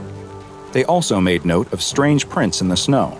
At first, they looked to be human prints, but then seemed to change into something that looked as if a squid had pulled itself onto the land and was dragging itself through the snow. After several days, the whole team was hearing voices. They also realized they had left their tissue analyzer back at a previous camp and would have to backtrack to retrieve it. As they moved away from the creature, they expected it to now increase in size, but it didn't. It stayed the same. Either something had changed about the anomaly, or SCP-2764 was moving towards them. After recovering the tissue analyzer, they continued on towards the creature again. Commander Mann began to understand the voices he was hearing and could even make out certain words like snow and back. Their perception of time was affected too. Hours seemed to stretch out or pass by in the blink of an eye. The voice he was hearing started to become more direct, and the message was clear: turn back. Mann was compelled to press on, though, even with the extremes of the Antarctic cold beginning to weigh on him. But then, SCP-2764 suddenly vanished, flickering out of existence, and the team was left with no choice but to follow the strange tentacle-like tracks in the snow, hoping they would lead to the creature. The tracks led them back to their old tent, the same one they had left the tissue analyzer at before, which should have been impossible based on the time and distance they had walked. Just then, Commander Mann realized that he had been wrong. They were the ones who had been pursued. They hadn't been following the tracks forward, but backwards to where they had been. Even worse, he realized that his team had disappeared. He was completely alone. Commander Mann continued to trudge through the snow, walking without direction, when he spotted SCP-2764 again. It was circling him, trying to maintain its distance, but he raced towards the creature and sliced off a piece of its flesh for analysis. Something strange happened when he placed it in the analyzer, though. The machine displayed a 0, which was the reading for human tissue. This strange result required further analysis from the Foundation researchers who should now have arrived to take over the investigation, so Mann began to make his way back in the direction of home. He spotted what looked to be members of his team off in the distance, and assumed that they must be on a mission to rescue him. Try as he might, though, the spatial anomalies prevented him from ever getting closer. It felt like it would take him an entire day just to walk a few feet. He assumed it must be the same for his rescuers as he watched them off in the distance, seeming to never get closer. At one point, he could even see as they stopped and turned back, appearing to return to an old campsite. He couldn't understand what they were doing, but then they disappeared entirely, only to reappear much closer to him. Commander Mann, now assured that there was something terribly wrong happening, tried to approach the now single rescuer he could see to tell him to turn back, but before he could, the man rushed at him with a knife and cut a piece of his flesh from his back. It's at that point that Commander Mann finally started to understand. He hadn't been watching a rescue team come for him. He'd been watching himself. He had been walking towards the creature, and yet, at the same time, he had also always been the creature. Commander Mann was trapped in a time loop where he was doomed to transform into the monstrous SCP-3764 and then watch himself meet the same fate over and over again, forever. The voices he had been hearing telling him to turn back were his own, words of warning that he was doomed to always ignore. SCP-2764 has been classified as Keter and is currently located in a classified area of Antarctica. A 150-kilometer radius has been established around the object, which is to be monitored at all times by Mobile Task Force Eta 5. Any civilians that come within the 150-kilometer radius, either by accident or due to SCP-2764 flickering to a populated area, are to be administered Class A amnestics, and any civilians that may have knowledge of the event are to be administered Class B amnestics. Should any civilian or Foundation employees come within 30 kilometers of SCP-2764, they are to be detained and immediately questioned. Following their psychological examination, and depending on the results of the evaluation, they will either be administered Class A amnestics or terminated. A young man and his girlfriend enter the apartment they share. She tosses her keys on the entryway table as the man checks the time on his phone. He reminds the young woman that they will need to leave soon if they don't want to miss the movie they have purchased tickets for. The woman agrees, but she wants to take a quick shower before they leave. As she goes to freshen up, the man sits down at his computer to get in a quick round or two of his favorite online squad-based first-person shooter.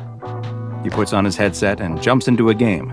Before he knows it, he's just finished his third round. He checks the time on his phone again and realizes that they were running late. He takes off his headphones and is confused when he hears what sounds like the shower still running. He gets up and goes to the bathroom door and listens.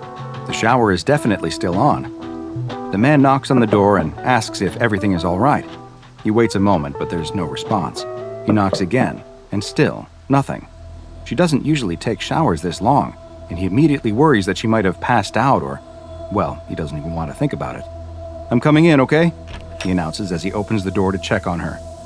The man immediately notices how steamy the room is. The hot water must have been running for a while, and he's worried she really did pass out from the heat. "What's going on? Are you okay?" he asks, and when there's no response again, he pulls open the shower curtain to find nothing. Just an empty tub. There's no sign of his girlfriend anywhere. The man is beyond confused. He turns off the water and goes to the bedroom, but she isn't in there either. He runs to the front door, but it's still locked, and her keys are sitting on the table.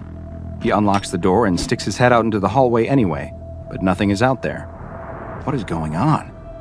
He checks the bedroom again, then the bathroom, but she hasn't suddenly reappeared in either. He's in complete shock, unsure of what could be happening. He sits down on the toilet and puts his head in his hands. His head is spinning as it feels like the world is suddenly falling down all around him. The police are immediately suspicious of the man's story. His girlfriend simply vanished while taking a shower? "You expect us to believe that?" the detective asks. The man has no answer, though. It's as if she simply blinked out of existence. He's convinced she must still be in the building somewhere, that she somehow slipped out without him noticing. But none of the security footage from inside the building shows anything abnormal. There's footage from the cameras in the lobby of them entering the building, but nothing after that of her leaving. Just as in every missing person case like this, the boyfriend is the #1 suspect. But without any evidence, they can't hold him any longer. After many long hours of interviews, they finally allow him to leave, but not back to the apartment, since it's an active crime scene. The man has no family to speak of, and his few friends seem to have the same suspicions as the police and want nothing to do with him. His girlfriend was the only person he truly had in the world, and now she's gone. He's put up in a shabby motel, and days pass, then weeks, then months, but no evidence of the missing woman ever turns up. The man replays the memory of that day over and over in his head, searching for some kind of answer, but try as he might, he can't remember anything helpful, no clue as to what could have happened. The case is completely cold, and has been from the very start. The police eventually have to move on to newer, more solvable cases, and they finally allow the man to return home. He's overwhelmed with emotion the first time he enters the apartment. The place is a mess. It looks like the police turned it inside out looking for clues. Not knowing what else to do, he starts the long process of cleaning up the apartment. After hours of putting things away, he eventually gathers the strength to go to the one room he's been avoiding, the bathroom. He opens the door to the last place he's certain his girlfriend was. He enters to find that it looks like the rest of the apartment, as if someone has looked at every single object. But just like him, the police never found any trace of where she went. After straightening up this last room, he decides that he should take a shower and go to bed. It fills him with dread to think about standing in the last place he knows where she was. But he's had months to grieve the loss of his girlfriend, and he's decided that he needs to move on, whatever that means when someone goes missing without a trace. He turns on the shower and lets the water heat up before stepping in.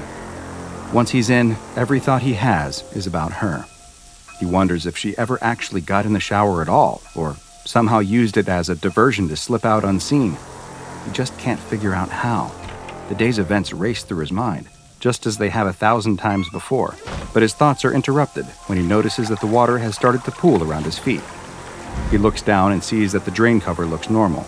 Maybe there's a clog, though. Do showers clog when they're not used? He has no idea. He bends down to get a closer look.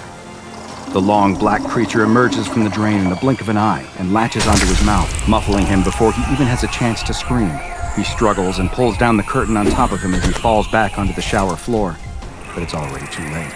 And in a matter of minutes, he too will be gone without a trace. Is there anything more comforting after a hard day than a nice, long, hot shower? The answer to that is no, there is nothing better. But that relaxing shower might just be the last you ever take when, unbeknownst to you, your pipes are home to an instance of SCP-153, also known as drain worms. SCP-153 refers to a species that resembles the common nematode, or roundworm, consisting of a long, thin body with a large mouth on one end. While some roundworms can grow to as large as a meter long, which is in itself a disturbing thought, SCP-153 instances can be much, much larger, and it is estimated that they can reach up to nearly 10 meters in length, though it is hypothesized that some instances in the wild may grow even longer. These worm-like creatures will feed off of any available organic material. However, their favorite form of sustenance is fresh animal tissue, and they appear to have an especially strong predilection towards human flesh. In order to satiate their desire to feed on their preferred prey, SCP-153 has developed a rather unique predatory style that perfectly suits its elongated body structure. While it is unknown just where they originate, they are most often found in the pipes of sewer and drainage systems. 153 instances will swim up those pipes, seeking out ones that lead to people's homes, and especially those that connect to showers and bathtubs. Once they reach the end of the pipe, SCP-153 will latch onto the drain cover and begin secreting an acidic substance. The acid quickly dissolves the drain cover, and SCP-153 will position its own mouth in its place, which it then is able to camouflage as the missing drain cover almost perfectly. Once SCP-153 has taken this position, it is virtually impossible to distinguish it from the original or discern that anything has changed. SCP-153 will then lie in wait until it detects that someone has entered the shower or bathtub. Once the unsuspecting person has begun to bathe, it will very quickly emerge from the drain, latching onto the victim's face, most likely in order to prevent them from calling for help. It then begins to rapidly secrete more of the same acid that it used to dissolve the drain cover. With how effectively it was able to dissolve metal, it's no surprise that SCP-153 is able to quickly produce the same effect on its victim. Their skin, muscle, and bone will all be almost immediately liquefied, allowing SCP-153 to feed on the slurry. And the drain worms feed extremely quickly as well. After just several minutes, basically nothing will remain of the person who stepped into the shower, and 153 will retreat back into the drain, leaving no signs that it was ever there, save for the missing drain cover. The SCP Foundation became aware of this anomaly following multiple mysterious missing person cases that all had one key element in common. Each was reported as having disappeared after entering a bathroom to either shower or take a bath. The Foundation soon discovered that large populations of SCP-153 instances were living in the sewers beneath several major American cities, and immediately began enacting containment procedures. The Foundation collected as many specimens as they could and brought them to Bioresearch Area 12, where they keep them contained in 10 by 10 by 5 meter tanks that are kept partially filled with sewage and other organic material for them to feed on. Of course, it is of the utmost importance that these containers are never connected to any other plumbing systems, either internal or external. With several specimens contained, the Foundation began researching the creatures in order to hopefully better understand them and how they were able to develop such complex hunting techniques. Research was also approved to find out whether they could be used as a sort of waste disposal system in certain extreme circumstances, such as with SCP-3717, a mass of living animal tissue that has grown to line nearly 4 kilometers of sewer pipes beneath Amsterdam. A small number of SCP-153 instances were approved for release into the wild in order to test whether they could stall the spread of 2717. However, this experiment was halted following some disturbing new reports. More missing person reports came to the Foundation's attention that bore the hallmarks of an SCP-153 attack, but these new reports were not limited to people who vanished after bathing. It now appears that SCP-153 has further adapted and has begun to emerge not just from showers and bathtub drains, but now also from sinks and, yes, even toilets. The Foundation is unaware of just how many instances of SCP-153 continue to exist in the wild, but there's no doubt that many continue to live and hunt undetected in sewers around the world. This anomaly, which has been classified as Euclid, is taken very seriously by the Foundation, and any reports of people who go missing from bathrooms are immediately investigated for signs of SCP-153. Field agents are to be equipped with infrared and ultraviolet sensors which can bypass SCP-153's camouflage, and if specimens are able to be captured alive, then they are to be brought to Area 12 for further research. But don't bother worrying too much the next time you step into the tub. If you've been targeted by SCP-153, there's not much you'll be able to do anyway, and your worries will soon be going down the drain, along with whatever remains of you. At first glance, it looks like a perfectly ordinary bathroom. Nothing to suggest that anything weird is going on here. Certainly, if the D-Class personnel assigned to investigate this facility had encountered this room in the wild, if he walked into a bathroom that looked like this while visiting a friend's house or lunching in a restaurant or even stopping at a gas station rest stop, he wouldn't have any reason to think anything was amiss. But this is the SCP Foundation, so he knows that nothing here is as it seems. He glances briefly up at the camera installed in the ceiling. The lens aperture dilates briefly, focusing on his face, and he knows that an SCP technical on the other end is watching his every move. He grimaces, fully aware that his status as a member of D-Class personnel means that every experiment could be his last. That knowledge doesn't exactly endear him to the Foundation or its mission, but it's not like he has much of a choice in picking his assignments. Suddenly, a voice crackles to life over the intercom. "Please step fully into the bathroom," says the researcher on the other end of the camera feed. "What's this all about?" asks the D-Class personnel. "This is just a bathroom, isn't it? What's so special about this place?" His eyes scan the room. The floor is covered with smooth white tiles. The walls are a soothing light blue color, reminiscent of a calm ocean, the sort of color that you might pick for its soothing effect when you need to make use of these facilities. A large mirror is fixed to the wall, before a countertop with a sink. Next to the sink, there's a toilet, and next to that, a bathtub with a shower. There's a scrubbing brush and a plunger stashed behind the toilet tank, and a fuzzy shag cover stretched over the toilet lid. It's all very ordinary. It's much too ordinary, he thinks. A sudden horrible thought occurs to him. "You're not gonna watch me use the toilet?" he asks, a slight edge of panic in his voice. That's absurd, of course, but here at the SCP Foundation, there's nothing that he would put past these people. They've always got some new weirdness happening, and it wouldn't at all surprise him to learn that they would want to watch him at his most exposed. The voice comes back over the intercom. "What? No, you don't need to use that. Look, just step forward. Literally all that I want you to do is to step into the room." The D-Class smirks to himself. He's already been through more of these crazy experiments than he would care to remember, and he has the scars to prove it. It gives him a small measure of satisfaction to hear the agent getting flustered. Even if he has to participate in these dangerous experiments, he can at least make things awkward for his tormentors. That seems like a little bit of poetic justice to him. As the agent requested, though, he steps forward. The moment that he's cleared the threshold, the door slams behind him with a crash. The D-Class jumps in surprise and shouts, Why'd you do that?" "I didn't do that," says the voice over the intercom. Of course, thinks the D-Class personnel. He should have expected this.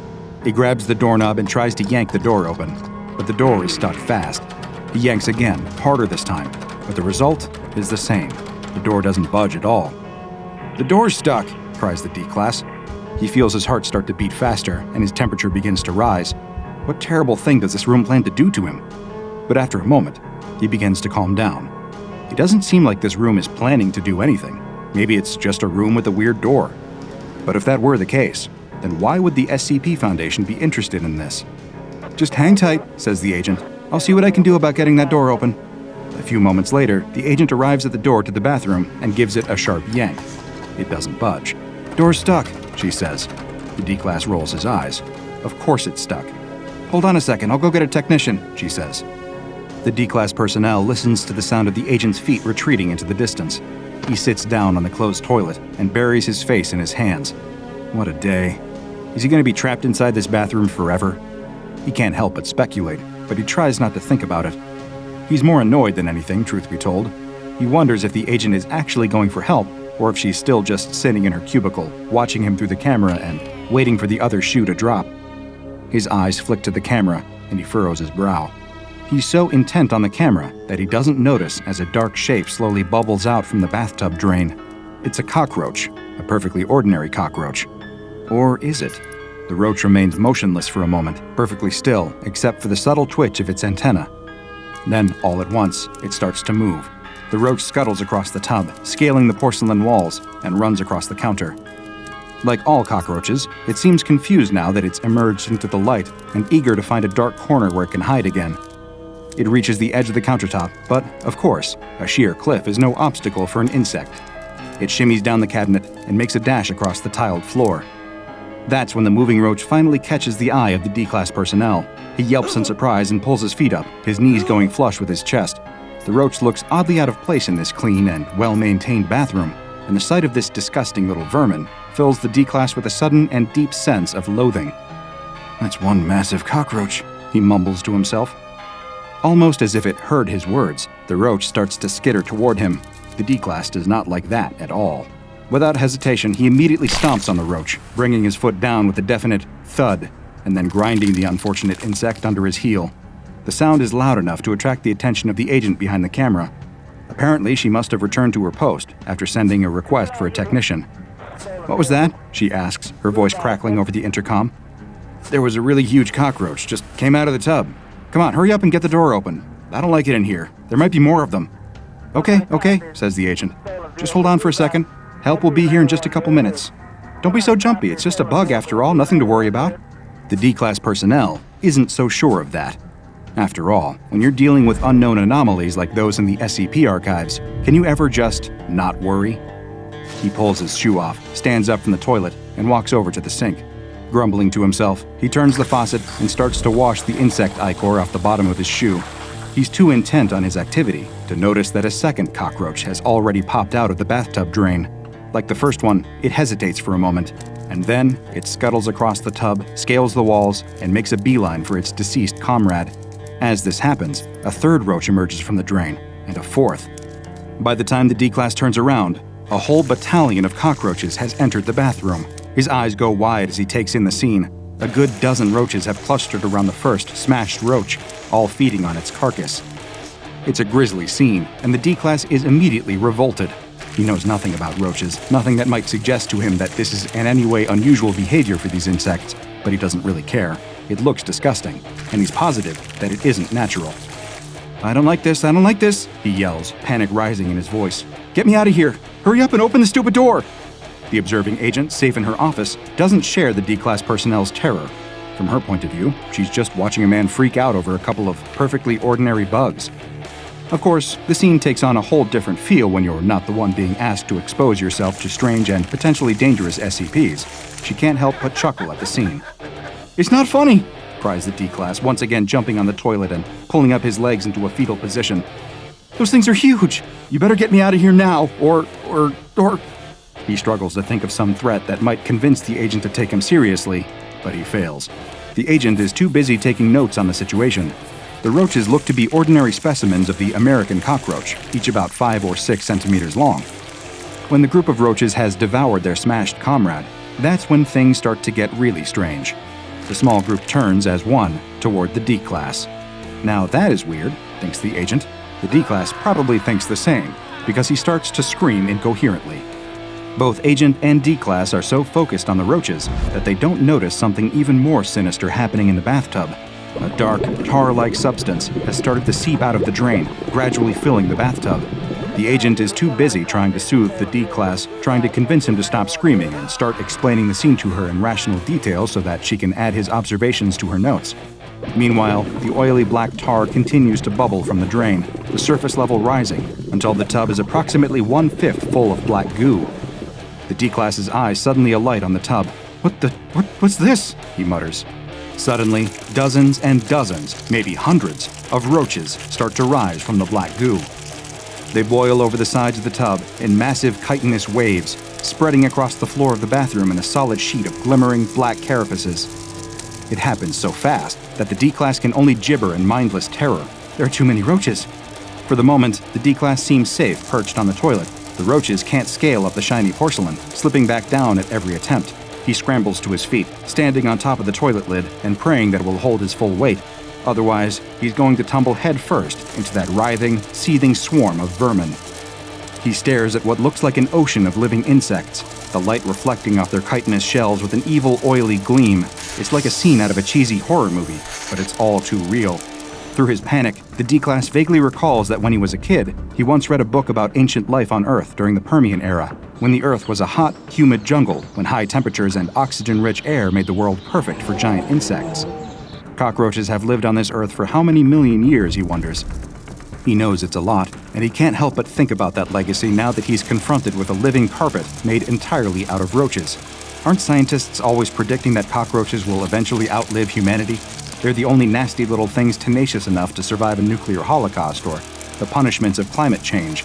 He's less worried that cockroaches will outlive humanity right now, though, and more worried that they might outlive him personally. The roaches can't get up the toilet, but they have more success in scaling the walls. Soon the walls are covered in a mass of roaches, the air filling with a constant cacophony of chittering and scratching that sends chills up the spine of the panicking D-Class. The roaches start to march across the ceiling, and the D-Class gets the distinct impression that, if he doesn't do something fast, he's going to be completely covered. In desperation, he throws his shoe across the room with all his might, shouting curses as he does, but it doesn't do any good. His shoe hits the opposite wall and bounces off, dropping into the swarm and quickly sinking beneath the rolling tide of chittering insects. His futile attack only provokes the insect mob, and several dozen roaches take flight, launching themselves at the D-Class. He shouts and claws them away as roaches land on his face and shoulders. They scramble up his neck and tangle themselves in his hair. He keeps shouting and swatting them away, but there are more and more of them every second. More roaches are swarming out from the black oil simmering in the bathtub every second, and now they all seem intent on the D-Class. They crawl inside his mouth as he screams. He gags and coughs, trying to spit them out, but it seems that they're already crawling down his throat. In his panic, he slips and lurches forward, screaming and flailing his arms helplessly. He dives into the writhing mass of roaches. Within seconds, he is covered in a sheet of living insects. The observing agent is speechless, unable to comprehend the sheer insanity of what she is seeing. But watching the D-Class be consumed by cockroaches prompts her to vomit in disgust. The retching, gagging noises can be heard over the intercom. Hardly professional behavior, but we're way past worrying about that by now. By now, the bathtub is almost completely filled with black goo. The roaches start to return to the bathtub, scaling the tub walls in vast waves and throwing themselves into the pool of dark tar. As they retreat, they reveal the decimated remains of the D-Class. The corpse is ragged and bloody, partially eaten, its stomach visibly bloated. It twitches slightly, and the observing agent momentarily wonders if it's somehow possible that the D-Class personnel survived his ordeal, even though even a brief glance at the state of the corpse should make it clear it would be impossible. There's just far too much damage. It's obvious, in fact, that the twitching is caused by roaches that have burrowed into the body, squirming beneath its skin. Suddenly, something else begins to rise from the bathtub. It's another corpse, one in a much more advanced state of decomposition, to the point that it's nearly skeletal. There's still enough flesh clinging to its bones that you might be able to recognize it for the person it used to be. Under the black ooze, there's still a ghost of a face clinging to the skull, liquefying eyeballs still rolling around loosely in its dark sockets, tattered lips hanging off of stained teeth. Its eyes swivel toward the prone body of the D-Class with malevolent intention. Black tar drips from its arms and skull. It places one hand against the rim of the bathtub, the other against the blue wallpapered wall, and slowly hoists itself up and out of the pool of black tar, displacing another few dozen cockroaches with its movements. The corpse slowly stumbles to its feet, dribbling black ichor, and steps out of the bathtub. It staggers across the room with sticky, uncertain steps, leaving a trail of roaches and black goo. When it reaches the body of the D-Class, it grabs it by the leg and then drags it back across the bathroom floor toward the tub. The skeletal corpse pulls the body of the D-Class personnel into the tub, and both of them submerge into the black goo. The remaining cockroaches follow suit, jumping into the black oil and slowly sinking below the surface. At the same time, the level of the black substance begins to fall as it starts to swirl away down the drain. After several minutes, the black goo has completely drained away, leaving no trace that it ever existed. The roaches, the strange living cadaver, and the corpse of the D-Class have all completely vanished, so that by the time the door of the bathroom clicks open again, there's nothing to suggest that there's anything at all strange about this room. Too late, the agent bursts into the room, flinging open the now unlocked door with all her might. She scans the room in confusion, knowing that just moments ago, it was the scene of grisly carnage. There's no evidence of that now, but just the memory, the sight of the D-Class's bloated corpse, the sound of thousands of cockroaches marching and scuttling in unison, is enough to make the bile rise in her throat. She leans forward, hands on her knees, and vomits again. She's seen a lot as an SCP Foundation agent, but this SCP is definitely not one for the faint of heart, or the sick of stomach. What just happened here? Unfortunately, this is far from an unusual occurrence when you're dealing with SCP-3698. SCP-3698 is to all appearances a perfectly ordinary bathroom. Until it started to manifest anomalous behavior, it existed as a second-story bathroom in a private residence somewhere in Alabama in the United States. The first instance of anomalous behavior happened the day after a resident of the household, a 16-year-old male, reported killing an unusually large cockroach in the bathroom. The following night, when using the same bathroom, that same resident was overheard yelling in fright. His screams were followed by sounds described as a sink breaking and then a body falling against a crunchy and wet surface. Other members of the family attempted to respond to these sounds, but found that the door to the bathroom refused to open. Once the noises subsided, they found the door suddenly quite pliable, but when they checked inside, they could not find any evidence of the bathroom's teenage victim. The SCP Foundation quickly responded to the incident, amnesticizing the family and planting a suggestion that the missing teenager simply ran away from home into their subconscious. The family was moved from the residence, which was then purchased by a Foundation shell company to allow for further testing. When a human enters the room, the door to the bathroom immediately closes and locks. The door will remain locked until the event is completed. Attempts to physically damage the door when it is in its locked state have all met with failure. A recording camera was installed in the bathroom to allow agents to observe the event as it unfolds. Victims who unknowingly wander into SCP-3698 will find themselves trapped. Moments after the door locks, cockroaches will start to emerge from the drain of the bathtub. Once the swarm has reached sufficient mass, the roaches will attack and feed upon the victim. At the same time, a black oil will start to fill the tub, laying the stage for the emergence of the mysterious tar zombie, which then removes the corpse of the victim from the scene. The observing agent noted that the skeletal corpse she saw emerge from the tub bore a superficial resemblance to the missing 16-year-old male, raising questions about how SCP-3698 might have bonded with its original victim. Testing was suspended following the death of the D-Class personnel, so it is currently unclear if the same tar zombie appears during every instance, or if perhaps SCP-6698 pulls from a rotating roster of previous victims during its manifestations.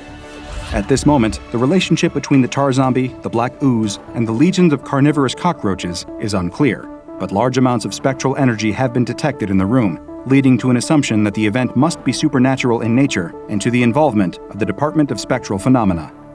Since SCP-6698 only attacks victims who enter the bathroom and does not appear to be capable of manifestation once the door is open, the SCP Foundation has attached a special apparatus to prevent the door from closing of its own accord, and assigned SCP-6698 a designation of safe. One thing that is for sure, though, is that of all the ways that deadly SCP anomalies might choose to do away with their victims, being eaten alive from the inside by a swarm of scuttling cockroaches probably ranks up there as one of the worst. So that's something to think about the next time that you're looking for a little privacy in the bathroom. As you can clearly see, this completely throws our entire understanding of our place in the universe into complete disarray, says the astronomer as he excitedly makes his case to a panel of aged and supposedly learned advisors. My observations leave no doubt that everything we previously suspected to be the absolute truth is wrong. The panel of advisors murmur and lean close together to whisper to each other. The astronomer can't hear what they are saying, but the passion and joy that he felt as he explained his findings to the room is quickly draining from his face. He can see the men mouthing the words "no" and "lies" as they make disapproving gestures. But how could this be? Had they not understood what he was showing them? Maybe he didn't explain things in a way that they could comprehend.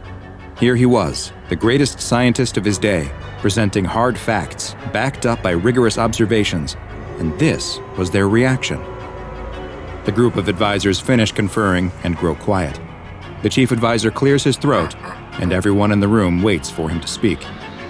Royal Scientist, this panel has examined your findings and listened to your theories. The advisor can't help but sneer at the word, and has decided that the ideas you present are not only incorrect, but dangerous. The astronomer can't believe what he's hearing. This panel, acting under the authority of the king, has charged you with the crime of heresy. The astronomer is shocked.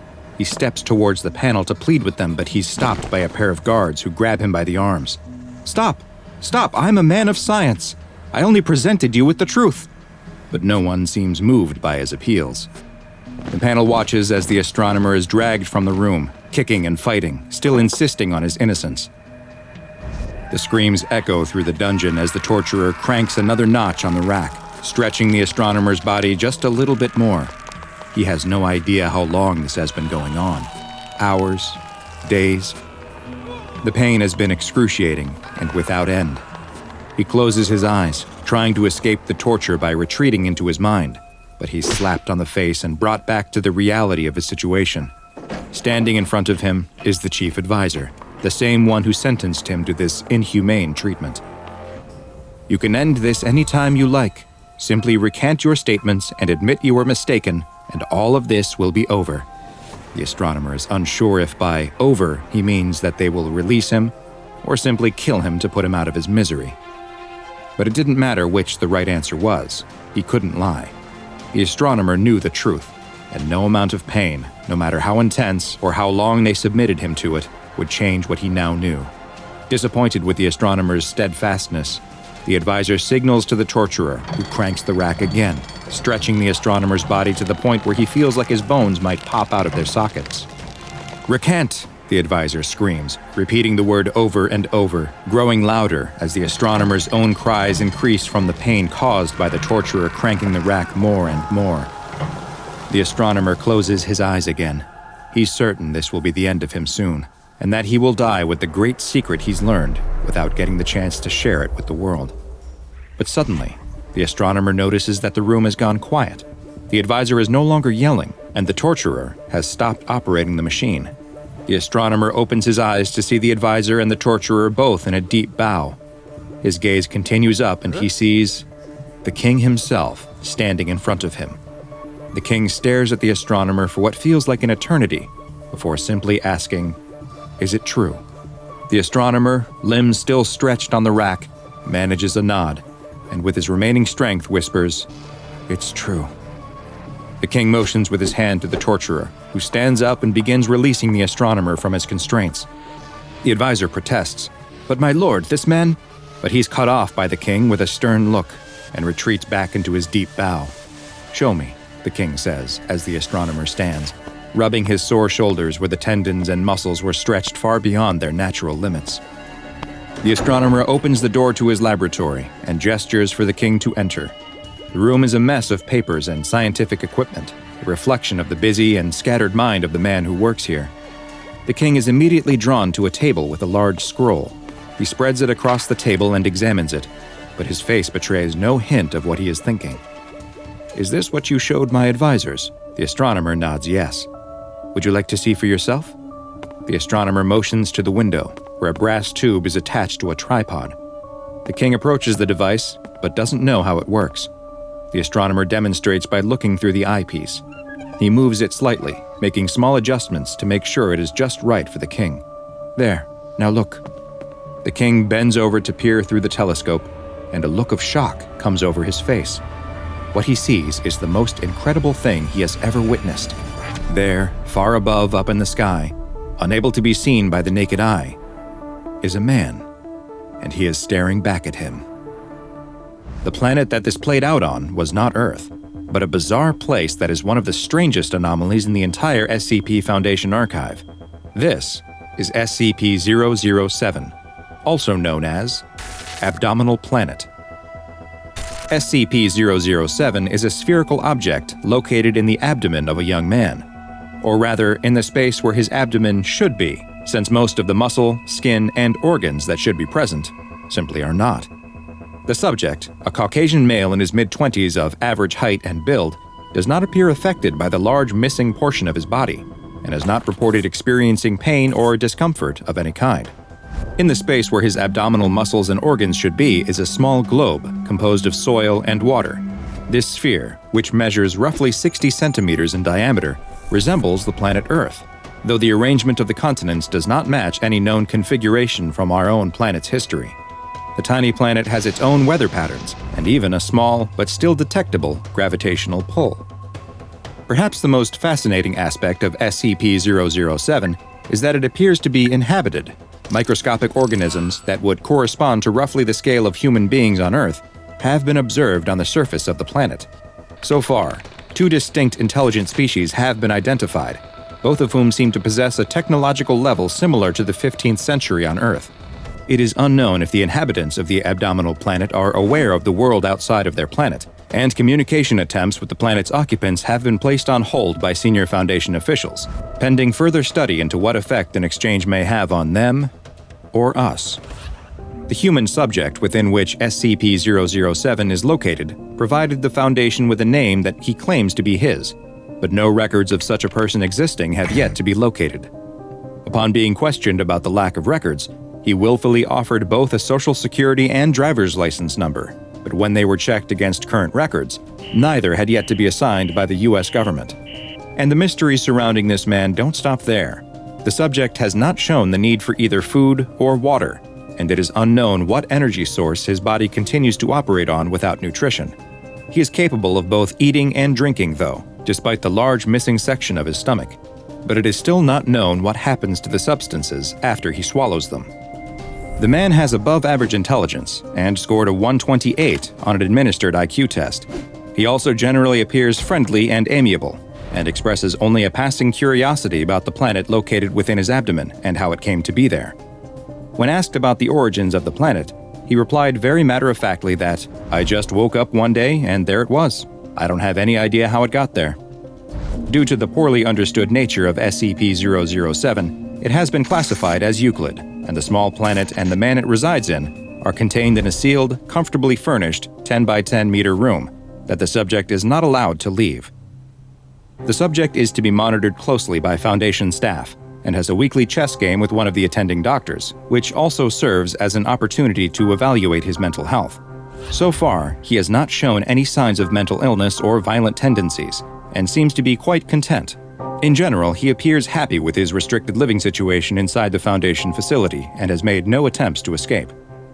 The subject has made multiple requests for access to a computer with an internet connection, but due to potential security risks, this request has thus far been denied. A climber struggles on the side of the mountain. He's so close to the summit of Mount Everest that he can taste it. He just needs to triumph over this last difficult section, and he will have fulfilled his lifetime dream of standing at the top of the world. He needs to hurry though. At this altitude, the air is so thin and the temperature is so cold that your body is slowly dying. There's a reason this topmost section of the mountain is known as the death zone. He glances down behind him and spots something. Is that another climber? That's strange, he thinks. He was at the very back of his group, and there shouldn't have been anyone else coming up behind him. It must be a solo climber. The soloist doesn't look to be moving, though. He's just staring at him, and the climber can't seem to take his eyes off him. Suddenly, the climber starts feeling odd. He begins to feel warm and comfortable. The aches and pains of the long journey melt away. He decides to sit down on a small ledge and relax. He watches as the solo climber comes towards him. He must be a professional with the way he effortlessly moves up the mountain. He watches him make great time, getting closer and closer. He loses sight as the solo climber reaches the same difficult section he had been struggling with. He imagines the solo climber will soon zip past him on his way to the summit. But just then, the soloist pops up right in front of him. He clasps his hands on the climber's shoulders and pulls him close, staring into his eyes with those dark, black goggles. They feel like they're pulling him into their depths, and there's nothing he can do to resist it. The climber tries to scream, but all that comes out of his mouth is silence. Hi, I'm Dr. Bob, and this is SCP-1529, also known as King of the Mountain. But first, a quick personal request from me. I need your help to spread the word about the lesser-known anomalies in the SCP Foundation's archives. The best thing you can do to help me is subscribe, turn on notifications, and then go tell your friends to do the same. This is a huge help and will let me bring you more and more SCP videos. Now, back to our file. SCP-1529 is an entity with a humanoid appearance that resides near the summit of Mount Everest in Nepal. It is only found above 8,000 meters, which places it in the part of the mountain referred to as the Death Zone, where oxygen levels are too low to support human life for any extended period of time. It is roughly equivalent to an average human male in height and weight, and its outer appearance resembles normal mountaineering clothes, with a heavy parka, pants, and boots that are all white in color. Its face is completely obscured by a large hood, with the only visible detail being a pair of large, dark goggles. SCP-1529 has never been seen wearing any other outfit, and in fact, it is unknown whether these are articles of clothing at all, or if they are actually a part of its body. The SCP Foundation first became aware of an anomalous entity lurking near the top of Mount Everest in the 1970s, when climbing expeditions to the summit became more commonplace among professional and amateur mountaineers alike. Rumors began to spread and told of a monster that was killing unfortunate climbers. In 1999, the body of George Mallory, who is believed to be the first person to reach the top of Mount Everest, was located, and photographic film found on his body was developed. From those pictures, it is now known that SCP-1529 was present at least as early as his 1924 expedition. When sufficient daylight and a lack of cloud cover allows observation of the peak by telescope, SCP-1529 can be seen sitting or lying on the mountain, apparently motionless in an inactive state. These motionless periods have been seen to last anywhere from 17 minutes to as long as 8 months. When active, though, it can be seen summiting and descending the upper portion of the mountain, though it never uses any climbing tools and will ignore established climbing ropes and ladders that have been installed by other climbers.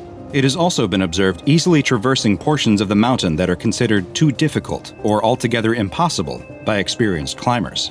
Additionally, SCP-1529 is not impacted by the freezing temperatures, extreme wind speeds, or low oxygen levels at the top of the mountain, and it has never once been seen to stumble, fall, or even lose its grip. It is unknown what prompts SCP-1529 to become active or enter a resting inactive phase, nor has there been any established correlation of these phases to weather, time of year, or traffic on the mountain. Its active periods have been observed to last between mere hours to several days, but the exact amount is hard to know for sure. Nighttime observation of 1529 has so far been impossible, even with thermal imaging cameras, since it produces no heat, with its temperatures being the same as that of the surrounding environment. When in its active phase, if a human climber passes the 8,000-meter mark, then SCP-1529 will begin to make its way towards them, putting itself in the path between the climber and either the summit if they are ascending, or their camp if they are descending. It seems to prefer to go after solo climbers, or those that are significantly ahead or behind their climbing group, but it has been observed targeting climbers in a group when a solo opportunity is not available. Once SCP-1529 is within eyesight of its targeted climber, it will attempt to gain their attention and then lock eyes with them, which produces a hypnotic effect. The climber will find that they are unable to break eye contact with SCP-1529, and will then begin to experience feelings of warmth and euphoria, similar to the effects of hypothermia and hypoxia, also known as altitude sickness. The victim will feel the overwhelming desire to sit down where they are, and once they stop moving, SCP-1529 will quickly close the distance between them.